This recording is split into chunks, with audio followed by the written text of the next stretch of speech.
Assalamu alaikum everyone, peace be upon you all. Welcome to our final event as part of our Islamic Awareness Week campaign. Please settle down so we can get started.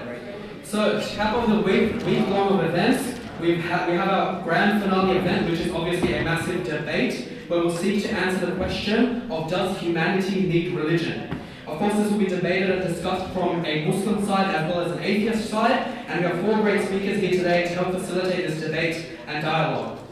Just a couple of things to note before we get started. If you have not filled out the ARC attendance form, please do so now. You can scan the QR code behind me or use the link, which will take you to a Google form. Please do that now if you can. It does not matter if you are a UNSW student or not. So if you could please log your attendance by scanning the QR code and filling out the Google form, that would be great.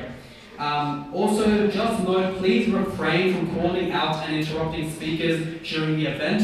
There will be many opportunities later to engage with the speakers via an audience Q&A, and there's also going to be a feedback form that will allow you to provide feedback if you wish to do so. Anyone that does not comply will be asked to leave the venue and escorted out.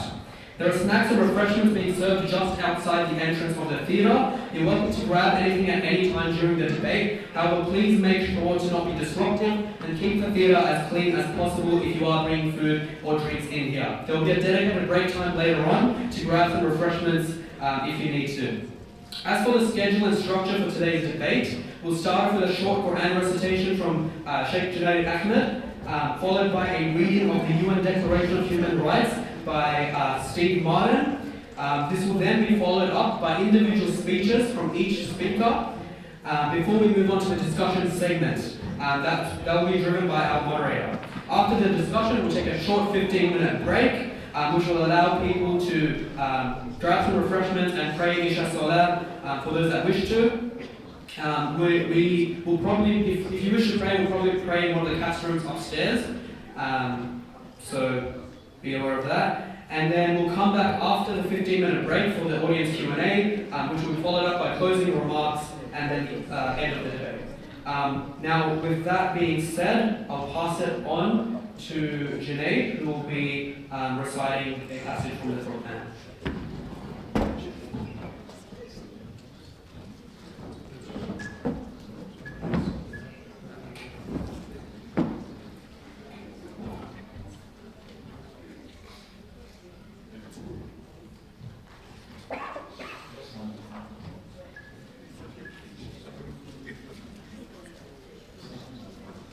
أعوذ بالله من الشيطان الرجيم بسم الله الرحمن الرحيم نحن خلقناكم فلولا تصدقون أفرأيتم ما تمنون أأنتم تخلقونه أم نحن الخالقون نحن قدرنا بينكم الموت وما نحن بمسبوقين على أن نبدل أمثالكم وننشئكم فيما لا تعلمون ولقد علمتم النشأة الأولى فلولا تذكرون أفرأيتم ما تحرثون أنتم تزرعونه أم نحن الزارعون لو نشاء لجعلناه حطاما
العالمين أفبهذا الحديث أنتم مدهنون وتجعلون رزقكم أنكم تكذبون فلولا إذا بلغت الحلقوم وأنتم حينئذ تنظرون ونحن أقرب إليه منكم ولكن لا تبصرون فلولا إن كنتم غير مدينين ترجعونها إن كنتم صادقين فأما إن كان من المقربين فروح وريحان وجنة نعيم. صدق الله العظيم. Allah spoke the truth.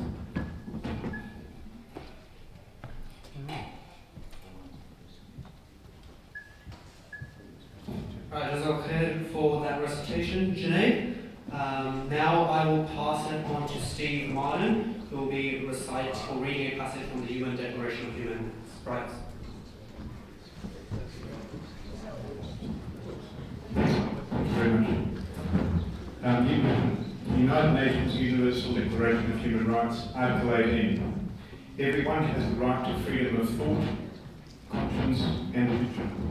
This includes the freedom to change religion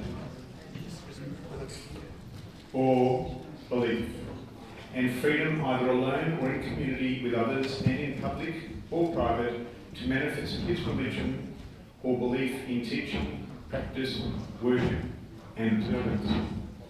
Article 19 of the United Nations Universal Declaration of Human Rights states that everyone has the right to freedom of opinion and expression.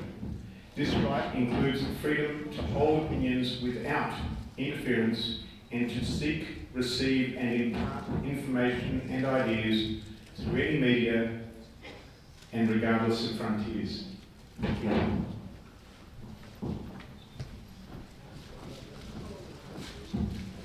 Thanks, Steve. I think it's very important that we try and make this debate respectful, but also productive and fruitful, allowing for all perspectives to be freely shared so that we can have an engaging and fair discourse. With that being said, I'll now pass it on to Raphael, who will be moderating our debate today. Raphael is an ex-atheist Muslim who brings a unique perspective to the table as our moderator for the debate. He studied teaching, majoring in English, literature at the University of Sydney. Raphael was also part of a converts panel at the University of Sydney and also took part in an ins and outs of Islam panel which took place at the University of New South Wales. He is also an active member of the team behind the Boys in the Cave podcast, engaging in dialogue with a variety of guests. That's enough from me. Raphael, the floor is yours. Take it away.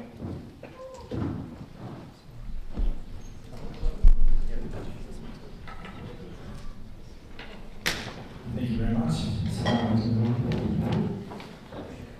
So, without further ado, I'll introduce the speakers so we can. Is that good? Can everyone hear me? Yes. Okay, good. So this is the. Yeah, this is where we have to be. So we don't want to keep things going for too long. I'll introduce our speakers and then we will begin with, in the following order, with Mustafa Omar, who is a graduated from the University of Sydney, so he'll be the best at our speakers today.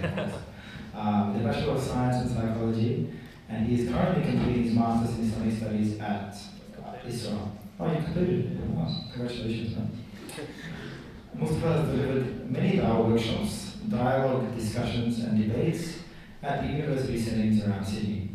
He wishes to continue contributing to the MSAs, and his main interest areas are Islamic theology, Christian theology, and philosophy. He will be followed by Thomas Cox, who is a public speaker, proud father, and lifelong atheist. He graduated from Macquarie University with a Masters of Sustainable Development and also holds a Bachelor of Science with a minor in philosophy. While at university, Thomas was president of the Macquarie Atheist and Secular Society, where he acted as a speaker/debater on a plethora of secular and philosophical topics. These days, he has been busy working as an environmental scientist and sustainability consultant. He will be then followed again by the Muslim side, Abdullah Qureshi, who is a public speaker and community activist, having spoken on a vast number of issues connected to Islam, and he has also participated in many discussions/debates with atheists, theists, and other academic voices. He is extremely passionate, that's good. He's extremely passionate about the fields of polemics and epistemology, and he has studied various topics including theology, jurisprudence, and the Quranic sciences. Our final speaker will be Steve Marton, who is a retired optometrist having practiced in Macquarie Street, Sydney for 39 years. Steve now makes most of his life playing tennis, table tennis, croquet, bridge, refereeing soccer games, and catching up on the news, as well as babysitting his grandchildren. And being a husband, and squeezing being the president of the Sydney Atheists, an organisation that is a sanctuary for people who have, it says here, escaped from religion. So without further ado, our first speaker, Mustafa Omar, will begin, followed by Abdullah Qureshi, Steve Marton. After that, we will have a moderated discussion where our many speakers will have back and forth and we'll allow time for rebuttals. Thank you.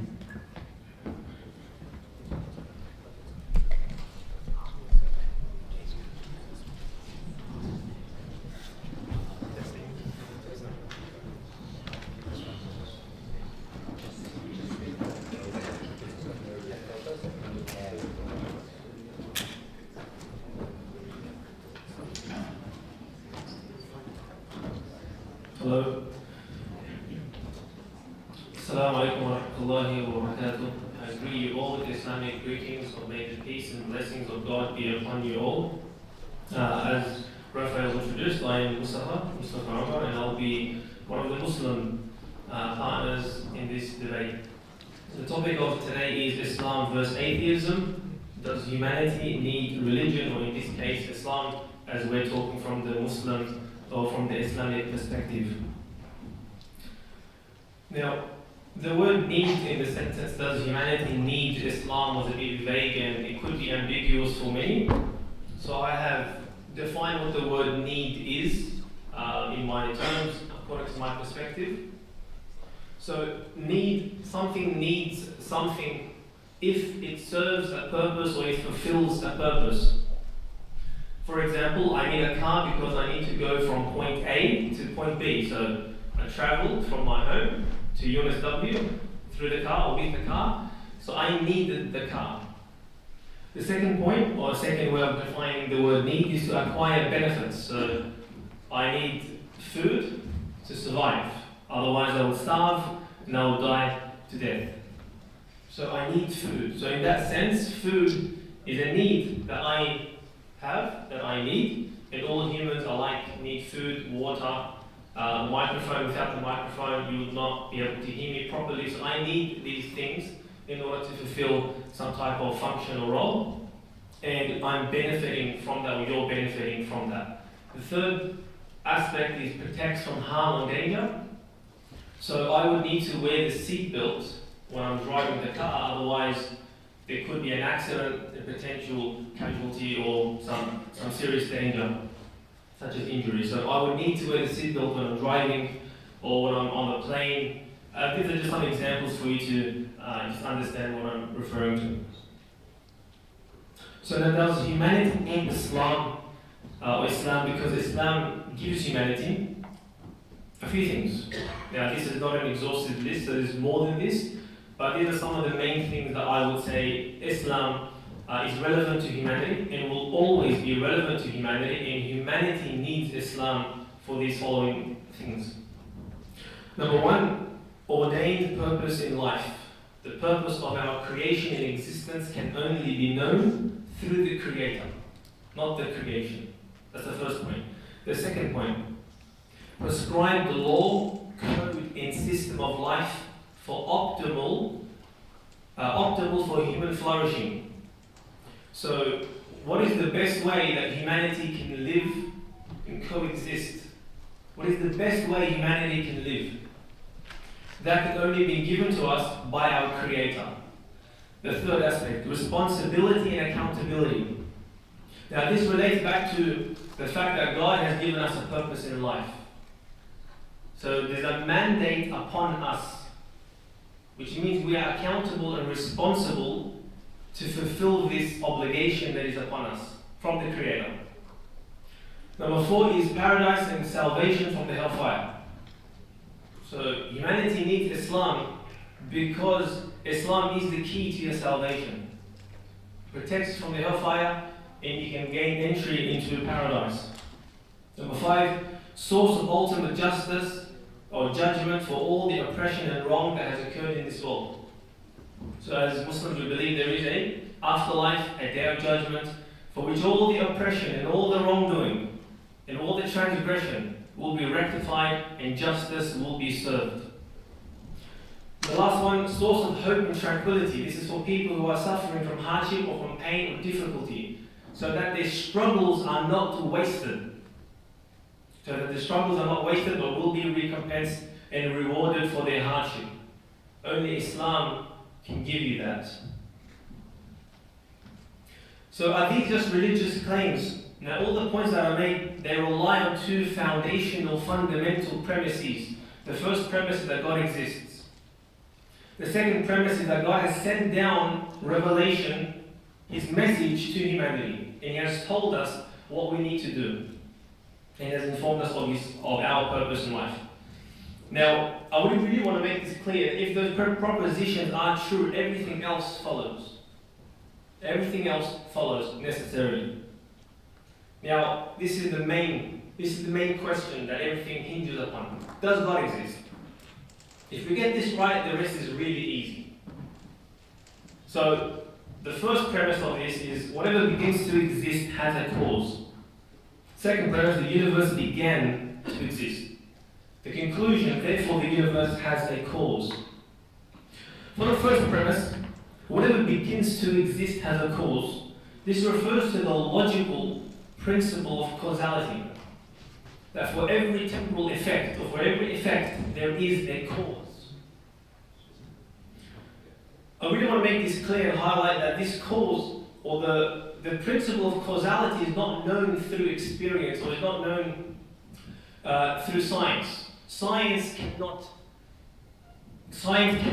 verify, prove, or disprove causality. It is actually one of the presuppositions and assumptions in the axioms of science. Science works because of causality. Science does not prove causality. Hence, it cannot disprove causality either. Science relies on the causal principle in order to understand cause and effect, variables affecting one another. So I really want to make this point clear, that the principle of causality cannot be rejected from a scientific point of view. Again, if you remove causality, you cannot do science. Science pretty much becomes futile and pointless from that perspective. You'll question everything. All the scientific conclusions will be brought to question. The second premise, the universe began to exist. There is a consensus in the scientific community that the universe has a beginning. The universe did begin to exist. Science no longer holds on to the eternal static state theory of the universe, which was the idea that the universe was eternal, matter was eternal, and it was steady or static. Scientists no longer believe in that theory anymore. That's been rejected by the scientific community. There are other strong scientific evidence for the beginning of the universe. Number 1, which is the Big Bang Theory. So I do acknowledge there are variations of the Big Bang Theory, but the common denominator of all of these theories is that the universe began to exist. The second is the expansion theory, which was discovered by Edwin Hubble when he observed how the galaxies are moving away from one another and the stars. So from that he concluded that the universe is expanding. Okay, and this is a well-recognized, well-accepted theory in science today, the expansion theory. The third is the cosmic microwave background radiation. This is the remnant radiation that has been left from the Big Bang. Again, another empirical evidence there. The law of entropy and the second law of thermodynamics also supports the theory or the understanding that the universe has a beginning. It began to exist. Now, we don't need to know when did it begin to exist, whether it's 13 billion years ago or 14 billion years ago, that's not the point. The point is the universe began to exist. So the conclusion is that the universe has a cause for its temporal existence. The universe is temporal, it's finite, it needs a cause, and it has a cause. So, now I really want to make this clear that this is where science stops. Science is limited. Science cannot find out what is the cause of the universe, because that is a metaphysical question. That's not a scientific question. What caused the universe? Science is limited from that perspective. You cannot study what's beyond the universe. Science is limited to the universe. It can make speculations, but science cannot confirm or it cannot verify what is the cause of the universe. So, I really want to make this clear as well, that it is fallacious to assert that science will one day find the answer. It won't. It's limited. It's a non-scientific question. It's a non-scientific hypothesis. It's not science anymore. To ask what caused the universe is going outside of science. I really want to make that clear. It's not a scientific question. So, the good thing about us as Muslims, or as humans, is that we have common sense. And we can have logical inferences as well. So part of that is, we don't need to restrict ourselves to science, we can use our common sense, and logic, and rationality. That for every effect there's a cause. The universe began to exist, there must be a cause. Right? And that's the conclusion. Now, is the cause from nothing or something? Again, if it's from nothing, that's a contradiction. Because how can nothing cause something? To say nothing causes something is to qualify nothing as something, which is then a fallacy of equivocation, and it's also a contradiction. Nothing causes something. You're qualifying nothing as something to begin with, which again is a fallacious point, and it's a contradiction. I've mentioned a lot of other points as well here that I won't have time to go through, but therefore the universe came from something. Now this something has to be, the universe coming from something is either caused by something else, so whoever caused the universe is either caused itself or it's uncaused.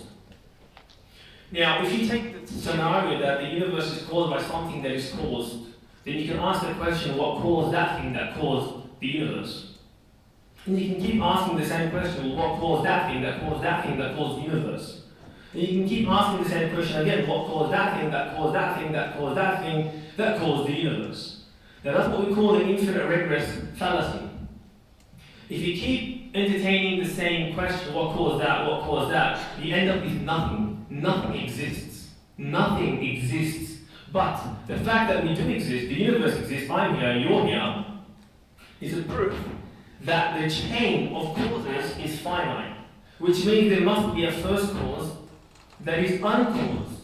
In other words, that is uncreated. It's not created, it's not caused by anything.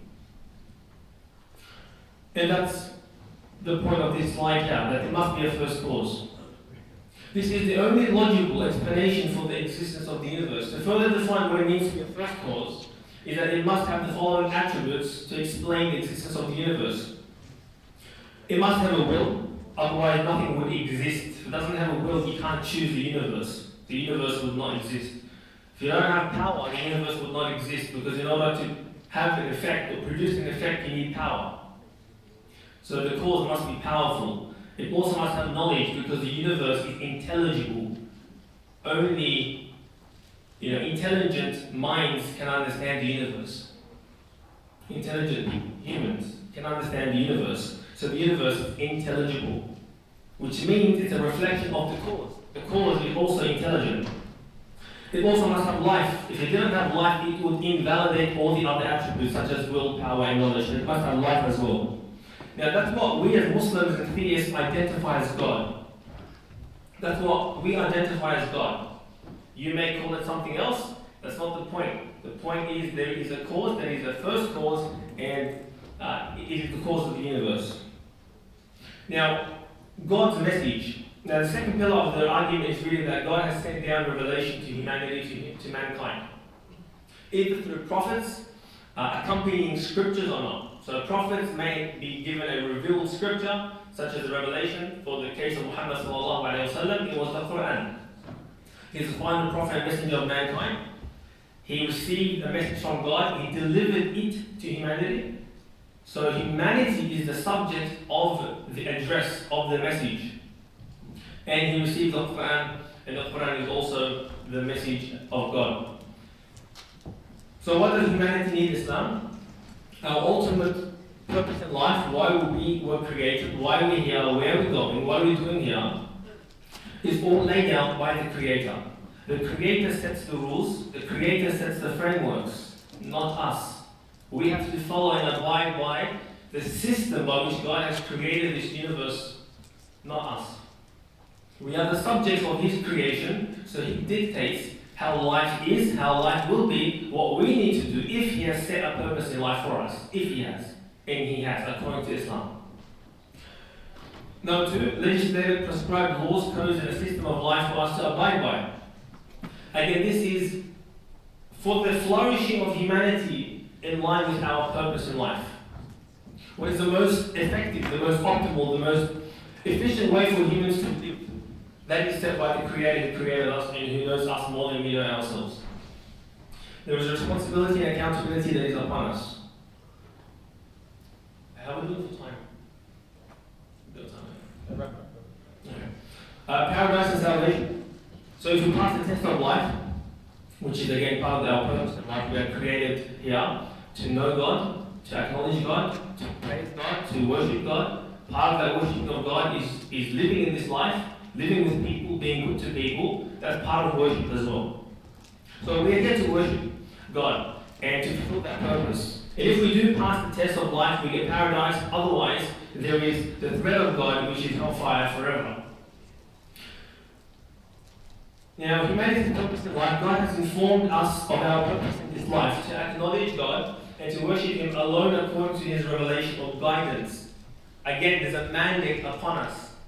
We are obliged to follow the instructions and the guidance of God. He has made us accountable and responsible for this purpose. God has made us accountable and responsible for this. Whether we like it or not, we are thrown into this situation. If we fulfill our obligation and duties, we are promised everlasting paradise.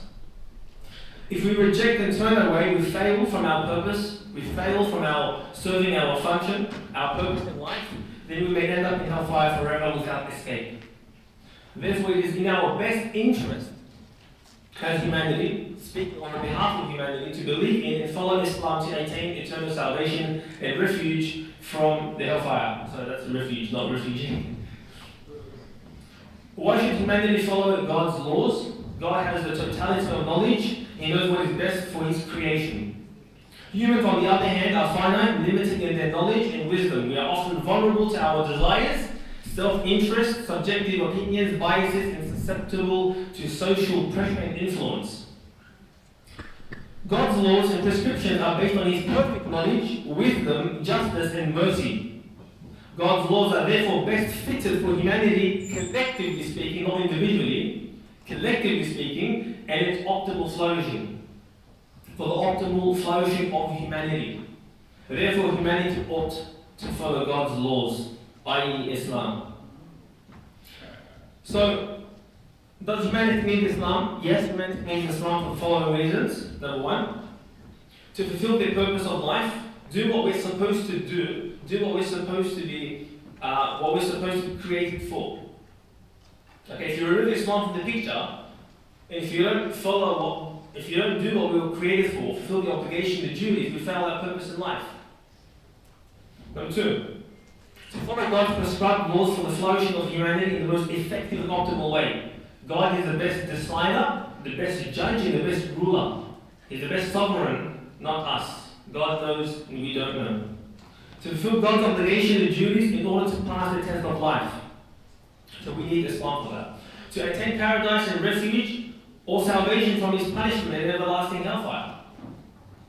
It's also the source of ultimate justice and judgment for all the oppression and wrong that has occurred in this world. Without Islam, you don't have an afterlife according to the atheistic paradigm. There is no afterlife, there is no redemption, there is no reckoning, there is no day of judgment, there is no justice. The last point, the source of hope and recompense is tranquility for people who suffer from hardship and pain, so that their struggles are not wasted and will be recompensed and rewarded for their endurance or their hardship. Again, without that, according to the atheistic paradigm, where there is no purpose in life that is beyond you, that is outside of yourself, there is no purpose in life outside of yourself. So, someone, for example, who's struggling or suffering from a lifetime condition, according to his or her view, what's the point of living? Right? So it is Islam that gives you a purpose beyond yourself, that even if you're in that situation, you're living for something outside of yourself. Right? So it's a meaningful purpose that you are given, not just a self-made up purpose for which can be terminated for any other reasons. So Islam saves the people from potential suicide, because you have a meaning, you have an objective, a mission to do in life other than your own self-made purposes. Thank you.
Hey everyone, how are we? Good to hear. I'm doing alright, thanks. Hey everyone, so I wanted to thank everyone first of all for showing up. I think these events are pretty important. It's nice for us to challenge our beliefs and get to entertain some views outside of our own. I want to thank the UNSW Muslim Student Association for organising this event. It wasn't an easy one. When they first contacted me about organising this event, and they told me they wanted a 2v2 format, I wanted to find an ex-Muslim partner to bring along. I think the kind of personal experience with the religion, I'm sorry Steve, the personal experience with the religion can be useful sometimes in discussions like this. And I know a few ex-Muslims that have done public speaking, but every single one that I reached out to was cautious about doing an event like this. Sadly, a lot of them were afraid of violence, being ostracized by friends, family, community. I'm sure some of you are aware of cases like Charlie Hebdo massacre, where 12 people were killed for a comic depiction of Muhammad. Or maybe you're aware of beheadings of apostates, mostly overseas. And maybe you think these are just limited to extremist Muslims, but this activity is actually quite prominent. In fact, it would be neglectful of me if I didn't draw attention to one of these very debates back in 2018. The UNSW debate, hosted by Hamza, it might have been in this room, I'm not really sure, where the speaker, Uthman Badar, publicly acknowledged that his draft constitution, based on Islamic sources, states that apostates should be killed. And he reiterated that position in the debate. He said to the person that was in my position, who happened to be an ex-Muslim friend of mine, that he should be killed simply for no longer believing in Islam. So I don't blame the half dozen ex-Muslims that I asked for turning down this debate or for asking for conditions of anonymity that we couldn't agree upon. And I bring this up because I think it's a sad irony that while one side is here arguing that Islam is a religion of peace that benefits humanity, Many ex-Muslims are legitimately fearing for their lives and can't speak out against it. And I think it speaks to the crux of this debate, which is, does humanity need religion? And my position is not only do we not need religion, but that religions like Islam often stand in opposition to humanity. And there is absolutely nothing that religion offers that is essential.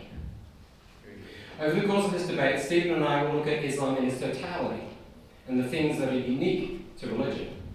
We'll look at the impact of Islam not just on some Muslim men, but on how it impacts women, LGBT people, and non-believers, all of humanity. And I intend to look at this topic the same way I look at the impact of anything on humanity. If we wanted to look at how exercise impacted on mental well-being, we'd look at the rate of happiness among those who exercise frequently. If we wanted to see how cigarettes impact. So I'm going to treat Islam the same as any other thing. So, some of the most common ways that we measure human well-being are the happiness index, most livable cities, crime rates, measures of equality, human rights, education, GDP, healthcare, life expectancy, and the democracy index. In preparation for this debate, I compiled the data on the top 10 and bottom 10 nations in each of those categories. But the thing is, it doesn't really matter which of those measures you use. The results are clear.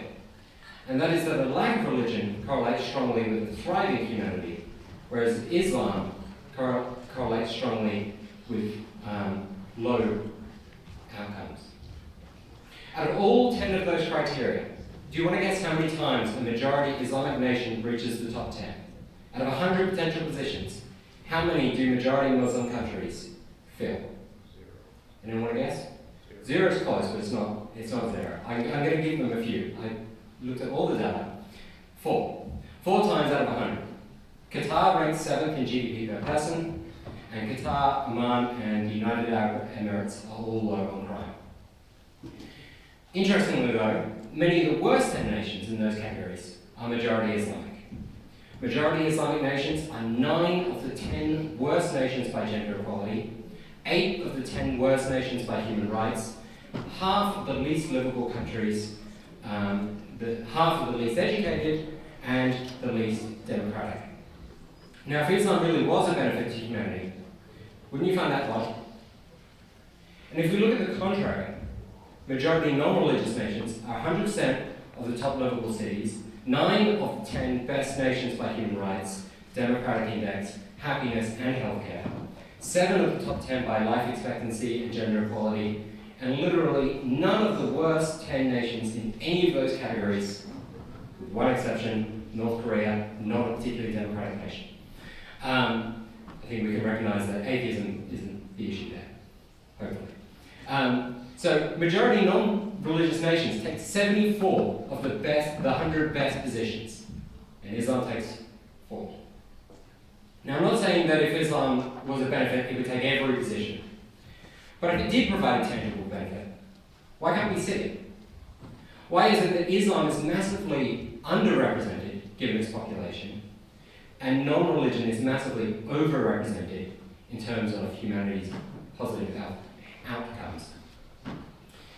And I wonder if the Muslim side is going to provide an example tonight of an Islamic nation that's thrived as a result of Islam.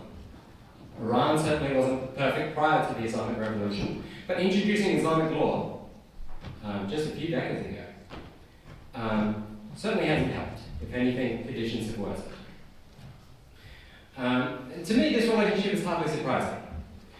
Religion stands opposed to progress on basic human rights, issues like gay marriage, free speech, human rights, democracy, and education. I look out at the audience, and I can't help but see a number of Islamic women in this educational institution.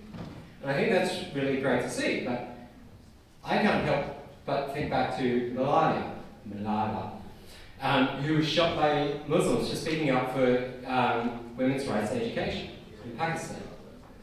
And there are many Islamic nations where women still don't have access to basic human rights because of religion. How can it be said that religion is necessary for humanity, when it stands opposed to more than half of it. Religion can involve a great many beliefs and traditions, but the one thing they all have in common is that they put God above all else. In the hierarchy of values, things of importance, power, God is at the top for theists. That's the worldview. But this belief undermines our fundamental humanism. Believers place God at the top of everything and pretend that atheists have no hierarchy, no beliefs, no morals, no purpose. But it couldn't be further from the truth. When you're an atheist, humanity assumes its natural role at the top of the hierarchy. Humanity is the greatest power, human well-being our greatest moral imperative, and humanity's betterment our fundamental purpose. What religion does is it takes that primary spot where humanity usually sits and puts faith there instead, and relegates humanity further down the list. Placing faith at the pinnacle of all things fundamentally changes how we view a range of issues, and we see that reflected in the numbers I spoke about before. During my Masters, one of my studies I conducted was on how religious views impacted environmental sentiments. Muslims and Christians weren't just more likely to deny environmental issues like climate change, but they were also more likely just to not care about the environment at all. This is hardly surprising when you're living for an afterlife instead of living for this life and the humanity that follows.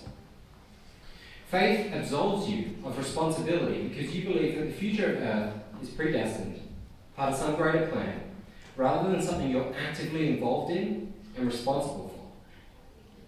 So you can't just put God above all else and expect your values towards humanity, progress, science, environment, family to stay the same. When religion becomes your imperative, your morals become driven not by a desire to do right by your fellow man, but instead about doing what church or scripture would have you do. When faith is at the top of your hierarchy, human rights can become less important than religious doctrine. Democracy, less important than theocracy, faith, more important than scientific fact, and happiness, second to holiness. When you prioritize religion, you do so at the detriment of humanity and the things in the real world. But it doesn't stop there. If you take faith seriously, it becomes all-consuming, and the importance of humanity and the rest of the world fade away completely. There is no hierarchy, just faith. And that is when everything else becomes the enemy. Only when you put faith above all else can you dismiss humanity. And that's when you get things like honor killings, terrorist attacks, holy wars, blasphemy laws, acid attacks, genital mutilation, families disowning members, gay lynching, suicide bombings, beheadings, systematic sexual abuse, and so forth. These atrocities happen solely because believers lost their humanity in favor of faith. Many put faith before their own lives, and certainly before the lives of others. It reminds me of a quote from Stephen Weinberg. With or without religion, you would have good people do good things, and bad people do bad things. But for good people to do evil things, that takes religion. And that's why religion is not just unnecessary for humanity, but often in opposition to it.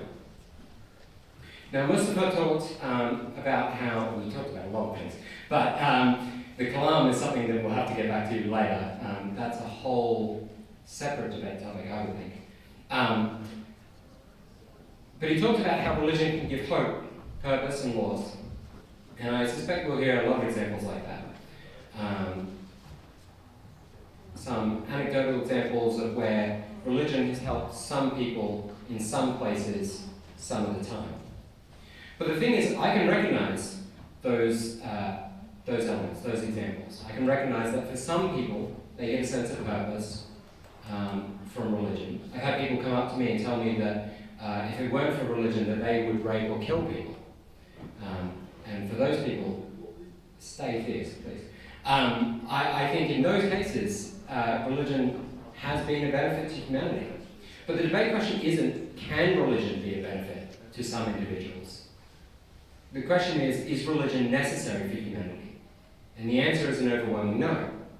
Good motivations can and do come from a great many sources. But the fact is, the motivations which stand most to benefit humanity are those that come from humanistic origins. It stands to reason The belief systems that put humanity at the pinnacle and aim first and foremost to do right by humanity produce better results than those that look first and foremost to do right by God and by faith and put humanity second. Human values will always be lesser when faith is your primary motive. When it comes down to it, that's what's unique about religion. Only religion seeks to remove humanity from the pedestal, and it often does so with devastating results. I do want to address the Kalam, but it's really a separate topic. So I'll let us move on, and we'll get to the Kalam cosmological argument in the discussion first, if you'll let me. I have a nice little spiel about that. So, Abdullah?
السلام عليكم ورحمة الله وبركاته. أعوذ بالله من الشيطان الرجيم. بسم الله الرحمن الرحيم والصلاة والسلام على رسوله الكريم وعلى آله وصحبه أجمعين. ربي اشرح لي صدري ويسر لي أمري واحلل عقدة من لساني يفقهوا قولي. I would like to start off by thanking everyone for coming as well. Whoever here is not a Muslim. Okay, that is actually concerning for me because I would actually love to have that conversation with you guys. I'm looking forward to the Q&A. So I'd like to thank Tom and Stephen as well for coming over. Really appreciate your insights. Tom's talk already gives me an idea that we're going to have a fruitful discussion later on. So what will I be talking about today? So the topic of today's discussion is what does humanity need religion? And I find this topic very interesting because it has the word need in it. And when we talk about defining need, everyone sometimes defines it differently. Someone can argue that need is physiological needs. All you need is just physiological needs. So in order to even have a fruitful discussion as to whether religion can fulfill needs or not, we need to have a conversation based on agreed needs.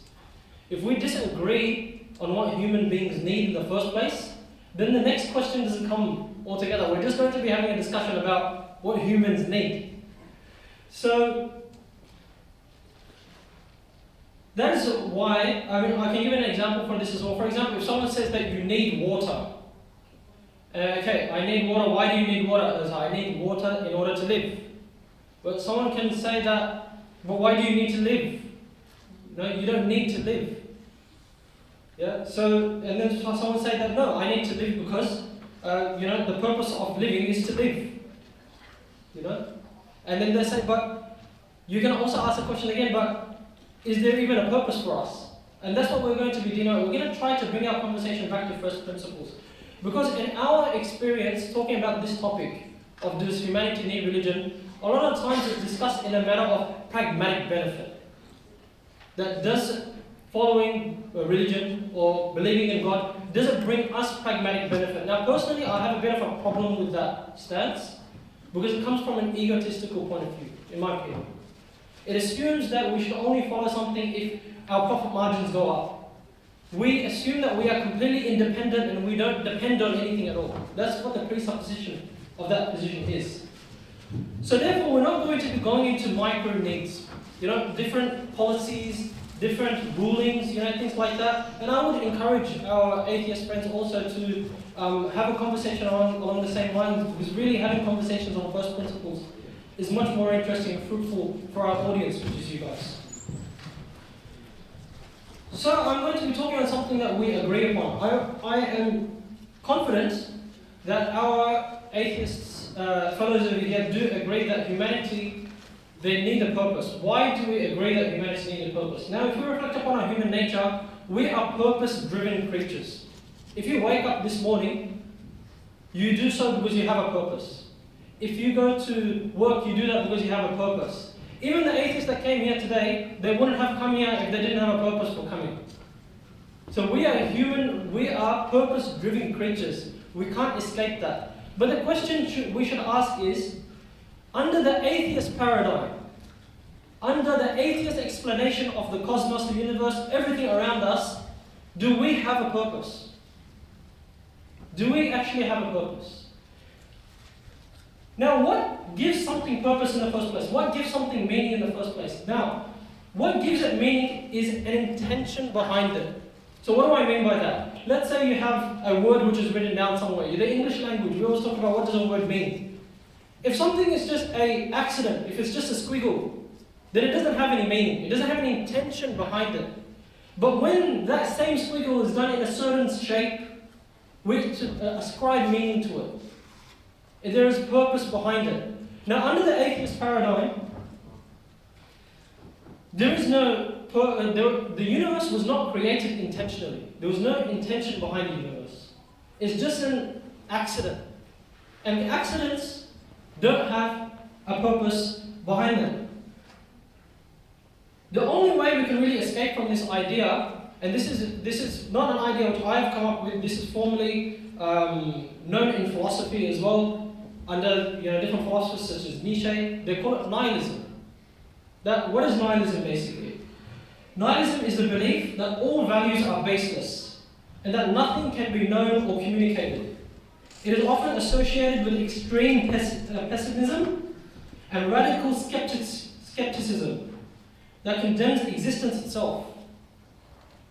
A true nihilist would believe in nothing, have no loyalties, have no purpose other than perhaps an impulse to destroy.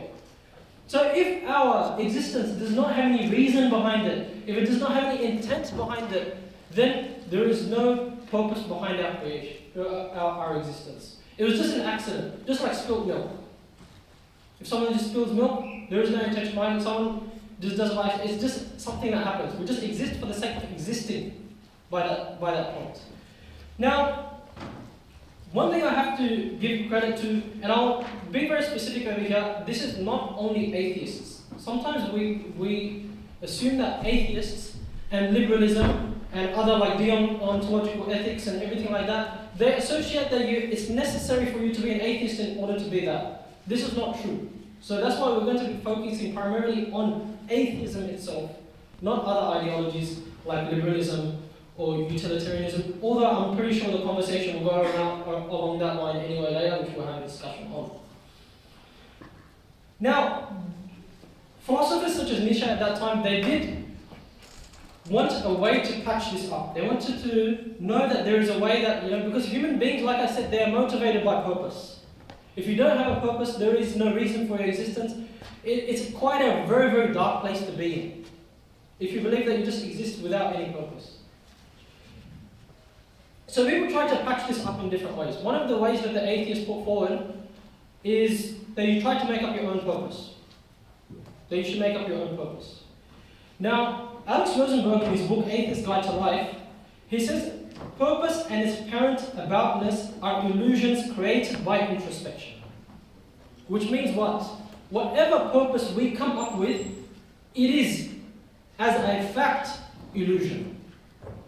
It is not true. We cannot claim it to be completely objective. Now someone might say that, okay, no, it is objective because the majority believes in it, or our society believes in it, or the people around us believe in it. But the definition of objective is that it's outside people's preferences. It should be proven outside people's preferences. Also, the consequence of that is, since it is not objectively true, and that all this is just purposeless, you can't get offended if somebody else doesn't take your purpose seriously. So if you, for example, say that my purpose in life is to be a circle. My purpose in life is to be a circle. You can come, I'm giving credit, I understand people need purpose. That's why they might say things like that. But you can't claim to be objectively true. You're belittling truth itself in that way. And if you're belittling truth, you can't expect others to also agree with your truth. You have to accept that, okay, this was just a fragment of my imagination. Now, another claim that atheists put forward is that science has the answer. And they mainly show about evolution. So they say that evolution shows that we have a purpose, and our purpose is to carry out our genes. Now, this concept of the selfish gene and whatnot. Now, if we reflect upon it, that is a very dark place to be in.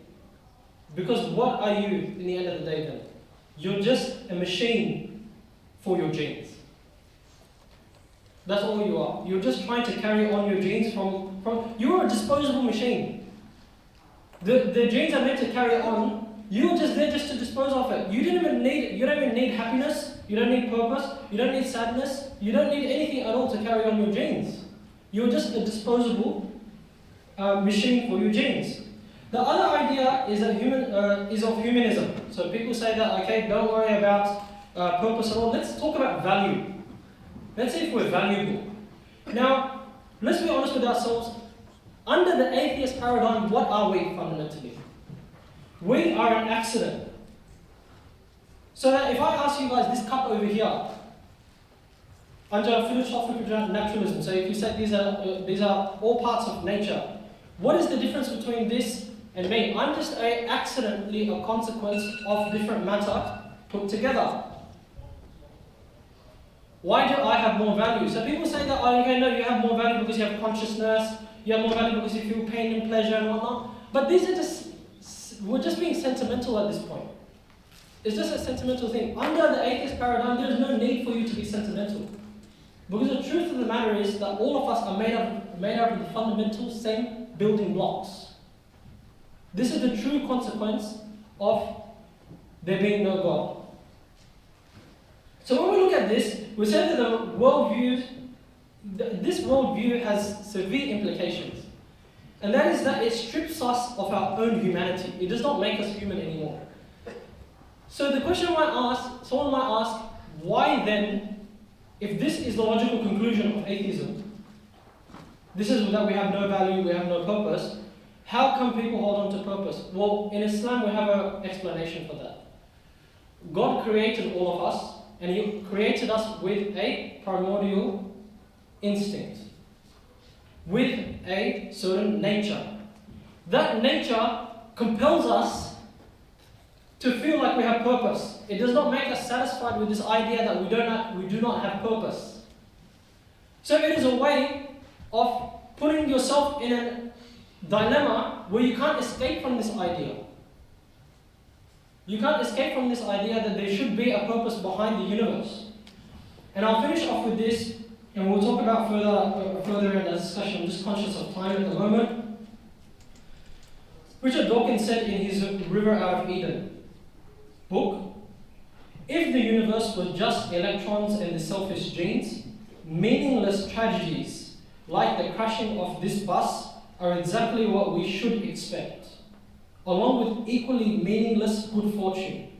Such a universe would neither be evil nor good in intention. It would manifest no intention of any kind. In a universe of blind physical forces and genetic replication, some people are going to get hurt, other people are going to get lucky. And you won't find any rhyme or reason in it, nor any justice. The universe we observe has precisely the properties we should expect if there is, at the bottom, no design, no purpose, no evil, no good, nothing but blind, pitiless indifference. Thank you very much.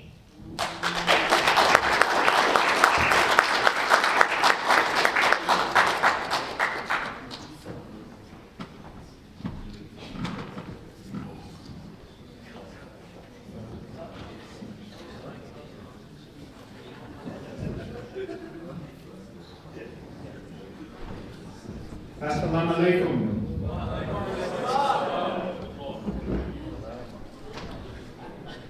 Humanity needs religion like a turkey needs Thanksgiving. That seems to be lost money. I thought American cultural imperialism sort of extended to Australia. Okay, shall I try that again? Humanity needs religion like a turkey needs Thanksgiving. Still don't get it. Not to worry. Let me show you why. Religions seek to interfere in the lives of others, so they are bad for humanity. Religions have been created by...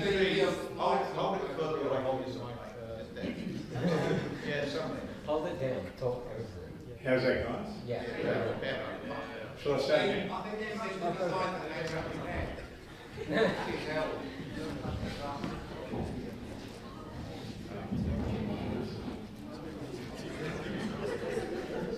Testing, testing.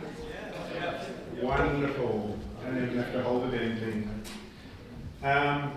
So religions seek to interfere in the lives of others, so they are bad for humanity. Religions have been created by and favour men over women. They are bad for humanity. There's an Islamic focus this evening, but be assured that my comments apply to most religions. Muhammad exploited the stories and doctrines of Moses and Jesus for various reasons. Arguably, chief among them, their usefulness was Jesus' ingenious invention of heaven and hell. A heaven and hell that Muhammad embellished to be even more rewarding and even more frightening. And the other speakers have commented on how frightening this hell would be. This devalues our current lives and is bad for humanity. Muhammad was an orphan until the older, wealthy Khadija came along. She humoured and indulged him, giving his elaborate stories an element of credulity. He was monogamous until Khadija died. Then, like the story of Abraham, which you may or may not be aware of, thousands of years before, Muhammad took a dozen wives. It wasn't until after Khadija's death that Muhammad became a warlord who would take 20% of the booty that his soldiers plundered. Some of that was to go to Allah, but Allah didn't have a bank account. The Abrahamic religions have all been religions of conquest. Moses and his Hebrews on a limited scale, Christianity and Islam on a vast scale. Islam would be a conquering religion with the leaders gaining 20% of the conquest spoils. The leaders after Muhammad would continue the Islamic charade. Abu Bakr even gave his 6-year-old daughter to Muhammad and became the leader after Muhammad. He and his successors demanded that the 22.5% zakat on wealth be paid to themselves. Christianity and Islam spread by way of wars, massacres, subjugation, exploitation, intolerance, bad for humanity. Why would God give Muhammad open heart surgery to fill him with belief, but not do so for the rest of us? It makes no sense. So where's the peaceful part of any religion? Once conquered, the conquerors demand subjugation and peace, never challenging the conquerors. Don't for a minute think that religions are religions of peace. Once they get what they want, all of a sudden they want you to be quiet. Religions of peace have not tolerated dissent, and yet it was never God that administered punishment for dissent. Oh no, it was the religious enforcers. And why? Because there is no God to administer retribution. Many wars have been fought in the name of gods. The Abrahamic religions have used religions to coax, cajole, and force people into battle in the belief that they would be rewarded by their gods. Life was inconsequential. The leaders would gain at the expense of the followers' suffering and death. Islamic leaders didn't care that their troops died, as long as they got their spoils and control of the conquered. The Quran instructs that death was irrelevant. And here are just 3 examples of this connivance. It is said, "And do not speak of those who are slain in Allah's way as dead. Nay, they are alive, but you do not perceive. Fighting is enjoined on you, and it is an object of dislike to you, and it may be that you dislike a thing while it is good for you." Another quote, "Fight in the way of Allah, and know that Allah is hearing, knowing. Who is it that will offer Allah a goodly gift, so he will multiply it to him manifold?" The claim that all good comes from God and everything else is a result of people's actions is pure deceit. To praise God when fortune favours a person, despite the person's best efforts and success, denies the pride one should feel at one's own accomplishments. Why no condemnation of that God when harm or misfortune befalls them despite they're not doing anything wrong? Why would a God focus all of his human interference in the Middle East? Why didn't he present himself to the Americas, Asia, Europe, Australia, Africa, the Pacific? Because it is a Middle Eastern fantasy, and that fantasy has disproportionately burdened humanity. Religion is earth-centric, yet planet Earth is a mere speck within the bounds of 100 billion stars. 100 billion stars in our Milky Way. And the Milky Way is just one of billions of galaxies in the known universe. In this vastness are stars like UY Scuti. Does anybody know what UY Scuti is? Yeah? It's not an Italian motorbike. It's a star that is 1,700 times the size of our Sun. If it replaced our Sun, it would take in Mercury, Venus, Earth, Mars, and Jupiter. Can you conceive of how vast that star is? Earth and religion are irrelevant to the universe. Religious leaders have us believe that in all this incomprehensible vastness, that some God who plays hide and seek would actually give a fig about little old you. Religion teaches that you can live eternally because despite a lack of evidence, you repeatedly tell God how wonderful he is. What sort of a narcissist is this God? If your purpose in life is to please this narcissistic being, you have my pity. Only a religion would convince its followers that a man such as Muhammad would have open heart surgery, fly on a Buraq billions of times the speed of light to the seventh heaven and back without oxygen in just 12 hours. Only a religion would impose conditions such that women had no freedom to move or drive as they liked. Only in a religion would male offspring gain twice as much as the female offspring of the deceased. Only in religion and dictatorships is free thought not tolerated. Only in religion are death threats, vilification, torture and murder made against questioning, dissent and disbelief. If Allah cared about what was happening to people on planet Earth, why do Islamic zealots think that they need to kill those who leave Islam? Isn't it enough that Allah is going to punish them by burning their skin eternally? Wasn't it Allah who filled their hearts with disbelief? The Quran says, God guides whom he likes to the right path. It says, Allah makes him who will go astray and guides to himself those who turn to him. It says, he made whom he pleased to err. So any disbelief is God-inspired disbelief. So Allah guides people to disbelief and then punishes them for it. What sort of being is this God? Only religions waste endless hours studying and regurgitating the Bible or the Quran, rather than investigating and experiencing the world around us. You put your head to the ground when you pray to Allah because Moses put his head to the ground after being instructed to do so, or because Allah was hiding in a burning bush. Come on, guys. Religions seek to prevent what should be the natural evolution of laws. If you think that you need a God to be happy, why are billions of people around the world at least as happy as you, even though they thumb their noses at your or anyone else's God? So when you don't have a religion, you can decide what, how, and when you eat. You can decide who you have a relationship with, sex, and who you marry. You can decide on your sexual interests, preferences, and contentment. You don't have to be subservient to the male sex. You are free to consider and conclude based on evidence, reason, and logic, rather than ancient documents. Science is your guide rather than long-dead prophets who had a very ancient view of the world and how it works. You can be curious and question anything. You can have a democracy rather than a theocracy. You can listen to music, any music you like.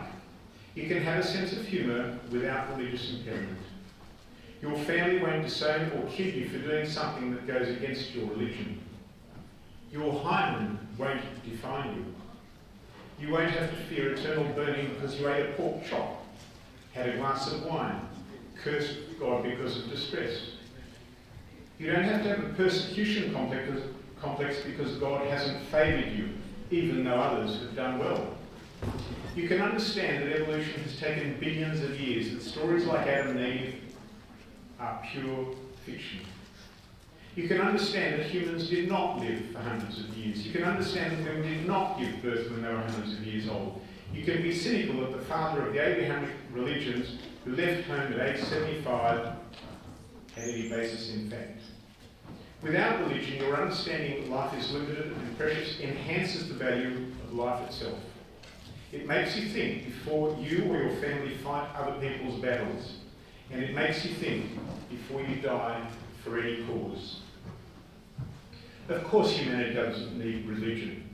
Many of you have come from religious backgrounds in countries that are far more religious than this one. This country has become great because we have eschewed religion. Why would you come to this country if you believed in a theocracy rather than a liberal democracy? Why not stay where you can have 24/7 theocracy? Why would you impose yourself on others? We no longer need to have superstitious beliefs. They are the domain of the uneducated and the indoctrinated. People believing what is told to them and being afraid of the imagined stories, be they walking under a ladder, crossing fingers, or believing that certain unproven beings would have a positive or negative impact on us. The purpose that the former speaker spoke so long about, the purpose of life, as with any living animal or plant, is reproduction. Without reproduction, there is extinction. As the world depends on a level of symbiosis, most living things depend on other things. To believe that humans have any value to a God, indeed, to have any value other than to themselves, is self-deception and delusion. Humans have been responsible for the extinction of more animal life than any other living thing in the course of history. Not only would humans be better without religion, but the world might be a very much better place without humans. Thank you.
nonetheless, we'll continue.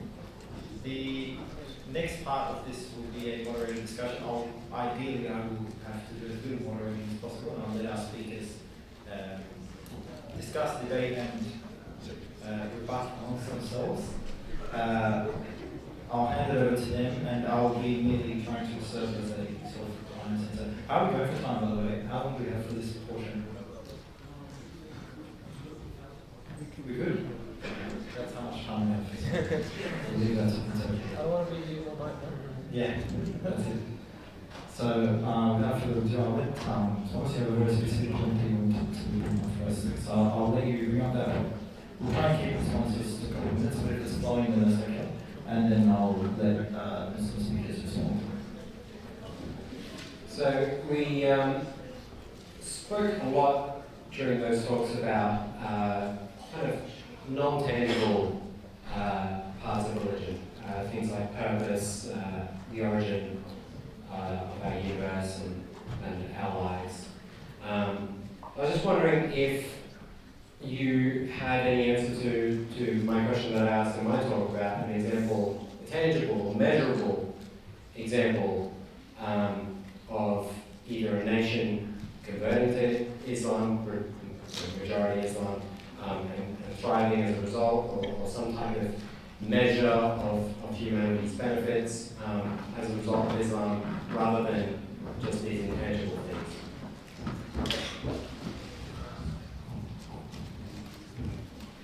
That's a good question.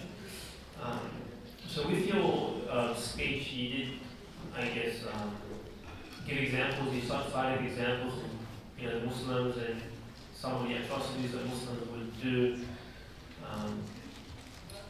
I guess the issue that I have with that take is you're not going back to Islam and what Islam says. So obviously Muslims are not perfect, so they can do wrong things, like non-Muslims as well. But they're not the standard by which the religion is accounted or by which the religion is presented with. So something in regards to Islam being of benefit to humanity, it's really the whole, you got to take a comprehensive look about Islam and what's the aim of Islam and how it fulfills those aims. So Islam, one of the key aspects of Islam is the surviving of humanity, the survival of humanity, as well as the protection of its wealth, or the protection of what we call Madden, which is the protection of its property, wealth, or assets, and life was another one, dignity. So family, the humanity itself. So the rulings of Islam, which are secondary, they aim to fulfill those primary purposes.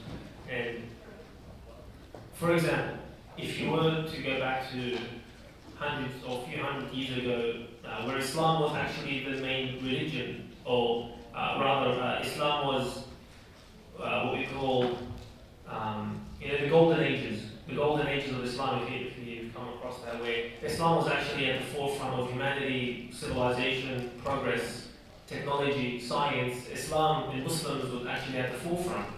At that time, the non-Muslims were at the back, and the non-Muslims were in the dark ages. So if we have that type of argument, we get nowhere, because it doesn't prove anything. It doesn't show which one is true or not. And I guess the point that I'm trying to come across is, if you go back to the scripture and see what the scripture says, then we can have more of a better understanding, more of a revised understanding of truth and false. Just to hold you to a more specific point there, I guess going back to the fact that this discussion is about does humanity need religion? Why would one need Islam in order to protect what you mentioned in terms of one's property, one's livelihood, one's wealth?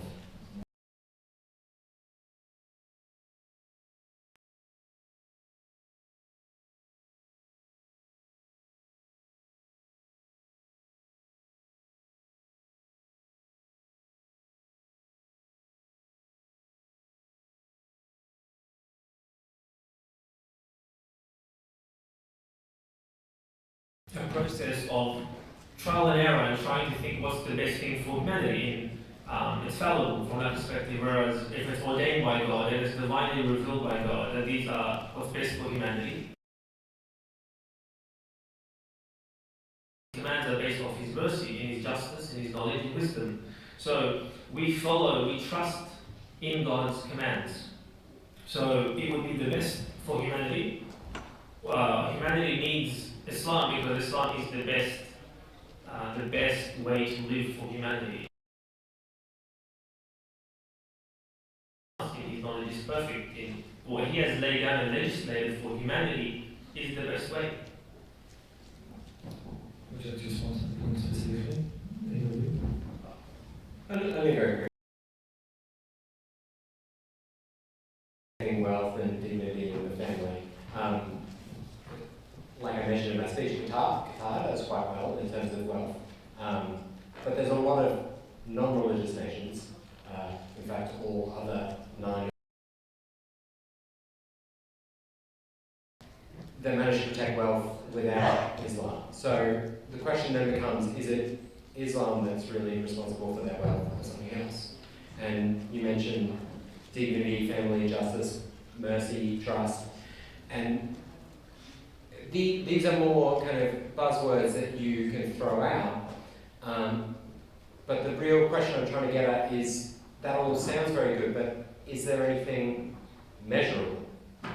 Can you show me an example, a statistic, any of them, of any outcome that would commonly be accepted as an outcome positive for humanity? Like you said, surviving. Where is Islam on the top 10 best nations by health outcomes or longevity, or do you have anything measurable?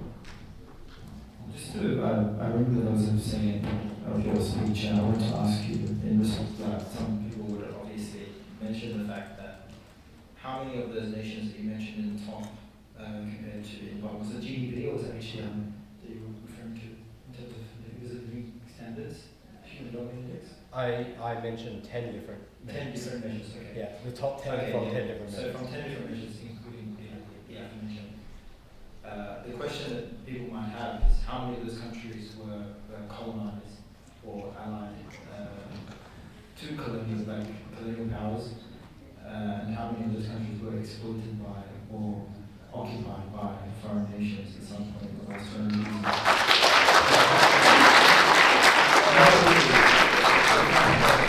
You mentioned that I think is. So my question that I have based on this, before I can go back to Mustafa's, why does it not need to be mentioned?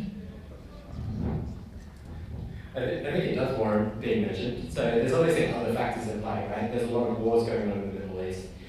You could, some of them for religious purposes. There's also oil, which I would say is the main reason why Qatar is wealthy.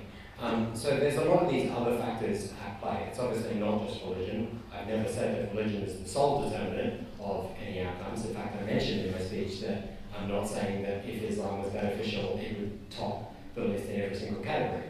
That's a recognition that there are other factors at play. I'm not a historical buff. I don't know quite how many nations are in the are a result of colonialism. Later, if you want, you can kind of go through it yourself and find out how many of them are colonial and how many of those you'd like to dismiss on that basis. But the fact remains that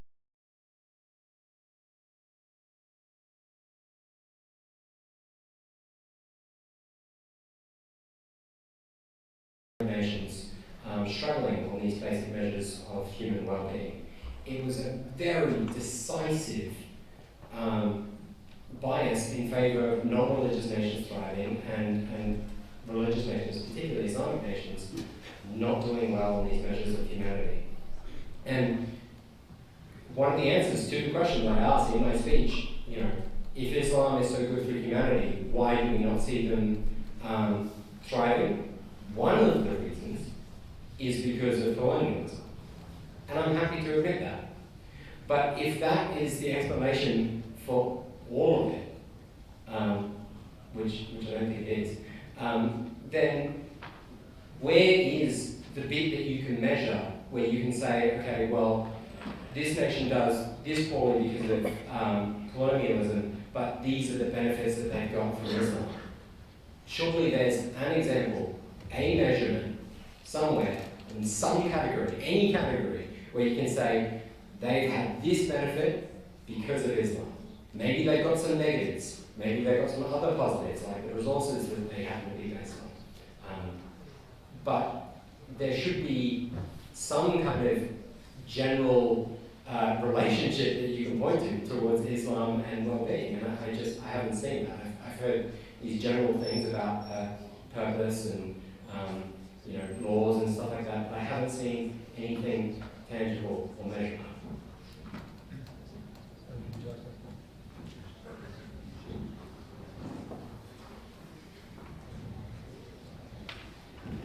As a few pause after Raphael spoke, I'm guessing that a number of you are from countries that have been colonised. Colonisation is a terrible, terrible thing. And the colonisation that has happened throughout the world is one people thinking that they are better, certainly more powerful, but certainly unjust, unethical, immoral in controlling other people.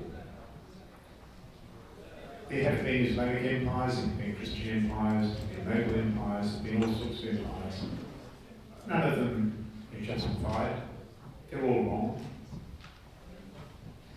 As we are now in the 20th century, the countries that were colonised earlier are no longer colonies. They're their own freestanding countries. They may have had interference, but they are currently their own, work in their own right. That said, they determine their destiny. They control what happens in their countries. If Allah favoured Islamic countries over others, why are Islamic countries not better off than others? So they're the questions that come to my mind. And the colonisation really is not a relevant point in the 21st century as far as I'm concerned. Just to hold you to a bit more, because I think there's a couple of points that we need to be fleshed out a bit more with your response. Much question? Is that okay? Sorry. You mentioned some of the Republic of Iran, and as part of your formula of sort of describing how the influence of religion was a negative one for society according to different markets. And you did mention Iran as an example of this. Do you know the historical context of the rise of Islamic cult and the ousting of Mossadegh and the power, the insistence upon? That's why I mentioned it wasn't good beforehand. No, but this is the post-colonial. This was not during the colonial period, but we've seen obviously throughout the Muslim world continued interference and in the self-determination of these people until how long back do we really have to go? So to hold you to that, and to hold you to the point of whether or not colonialism is significant in communicating these markets, is it really fair at all? I don't think I would agree. And like you did sort of acknowledge it was significant, which is something you did do in your actual speech. But is it fair at all to again then double down and say, well, to this day it's not important to discuss geopolitical or historical factors in attributing to discord and mayhem? Because I don't think it's accurate to say, factually accurate to say that colonialism ended and Muslim nations have self-determination.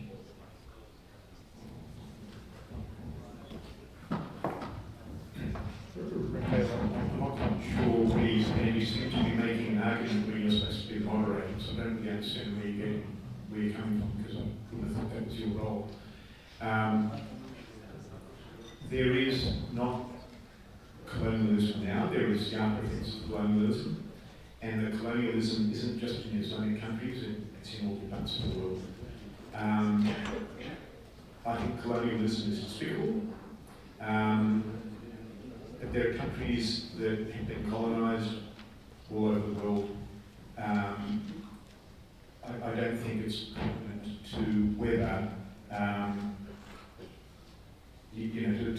to the topic at hand, which is, does humanity need religion? Sorry. No, I don't mean to respond briefly to your point. I have to hold you to any kind of objectivity and to ask questions about the points that you raise. And so I'm going to be within the realms of moderating the discussion. But I'll pass it back to the other speakers as well.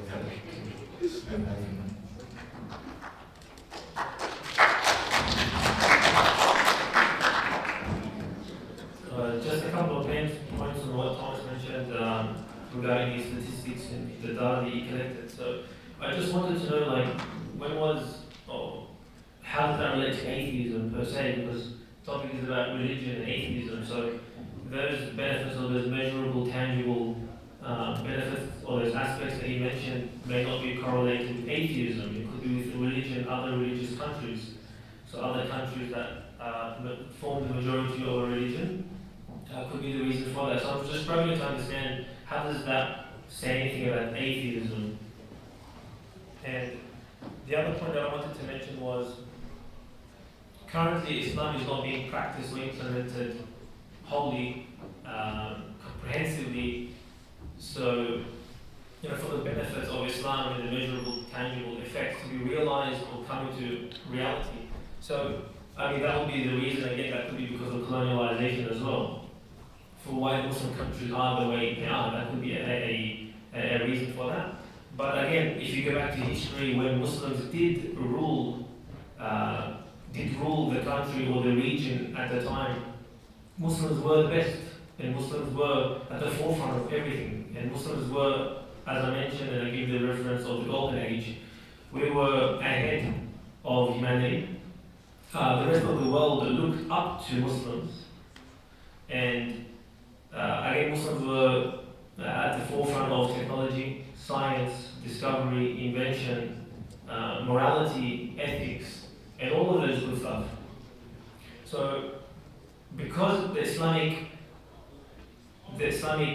rulings or the Islamic religion is not being practiced, implemented as it should be, is the reason why you're probably not seeing those measurable, tangible benefits. I'll pass on to Abdullah. I think he wanted to mention something as well. If you'd like to respond to that, I'll respond. Okay, thanks. Unless you'd like to add briefly onto that point. Okay.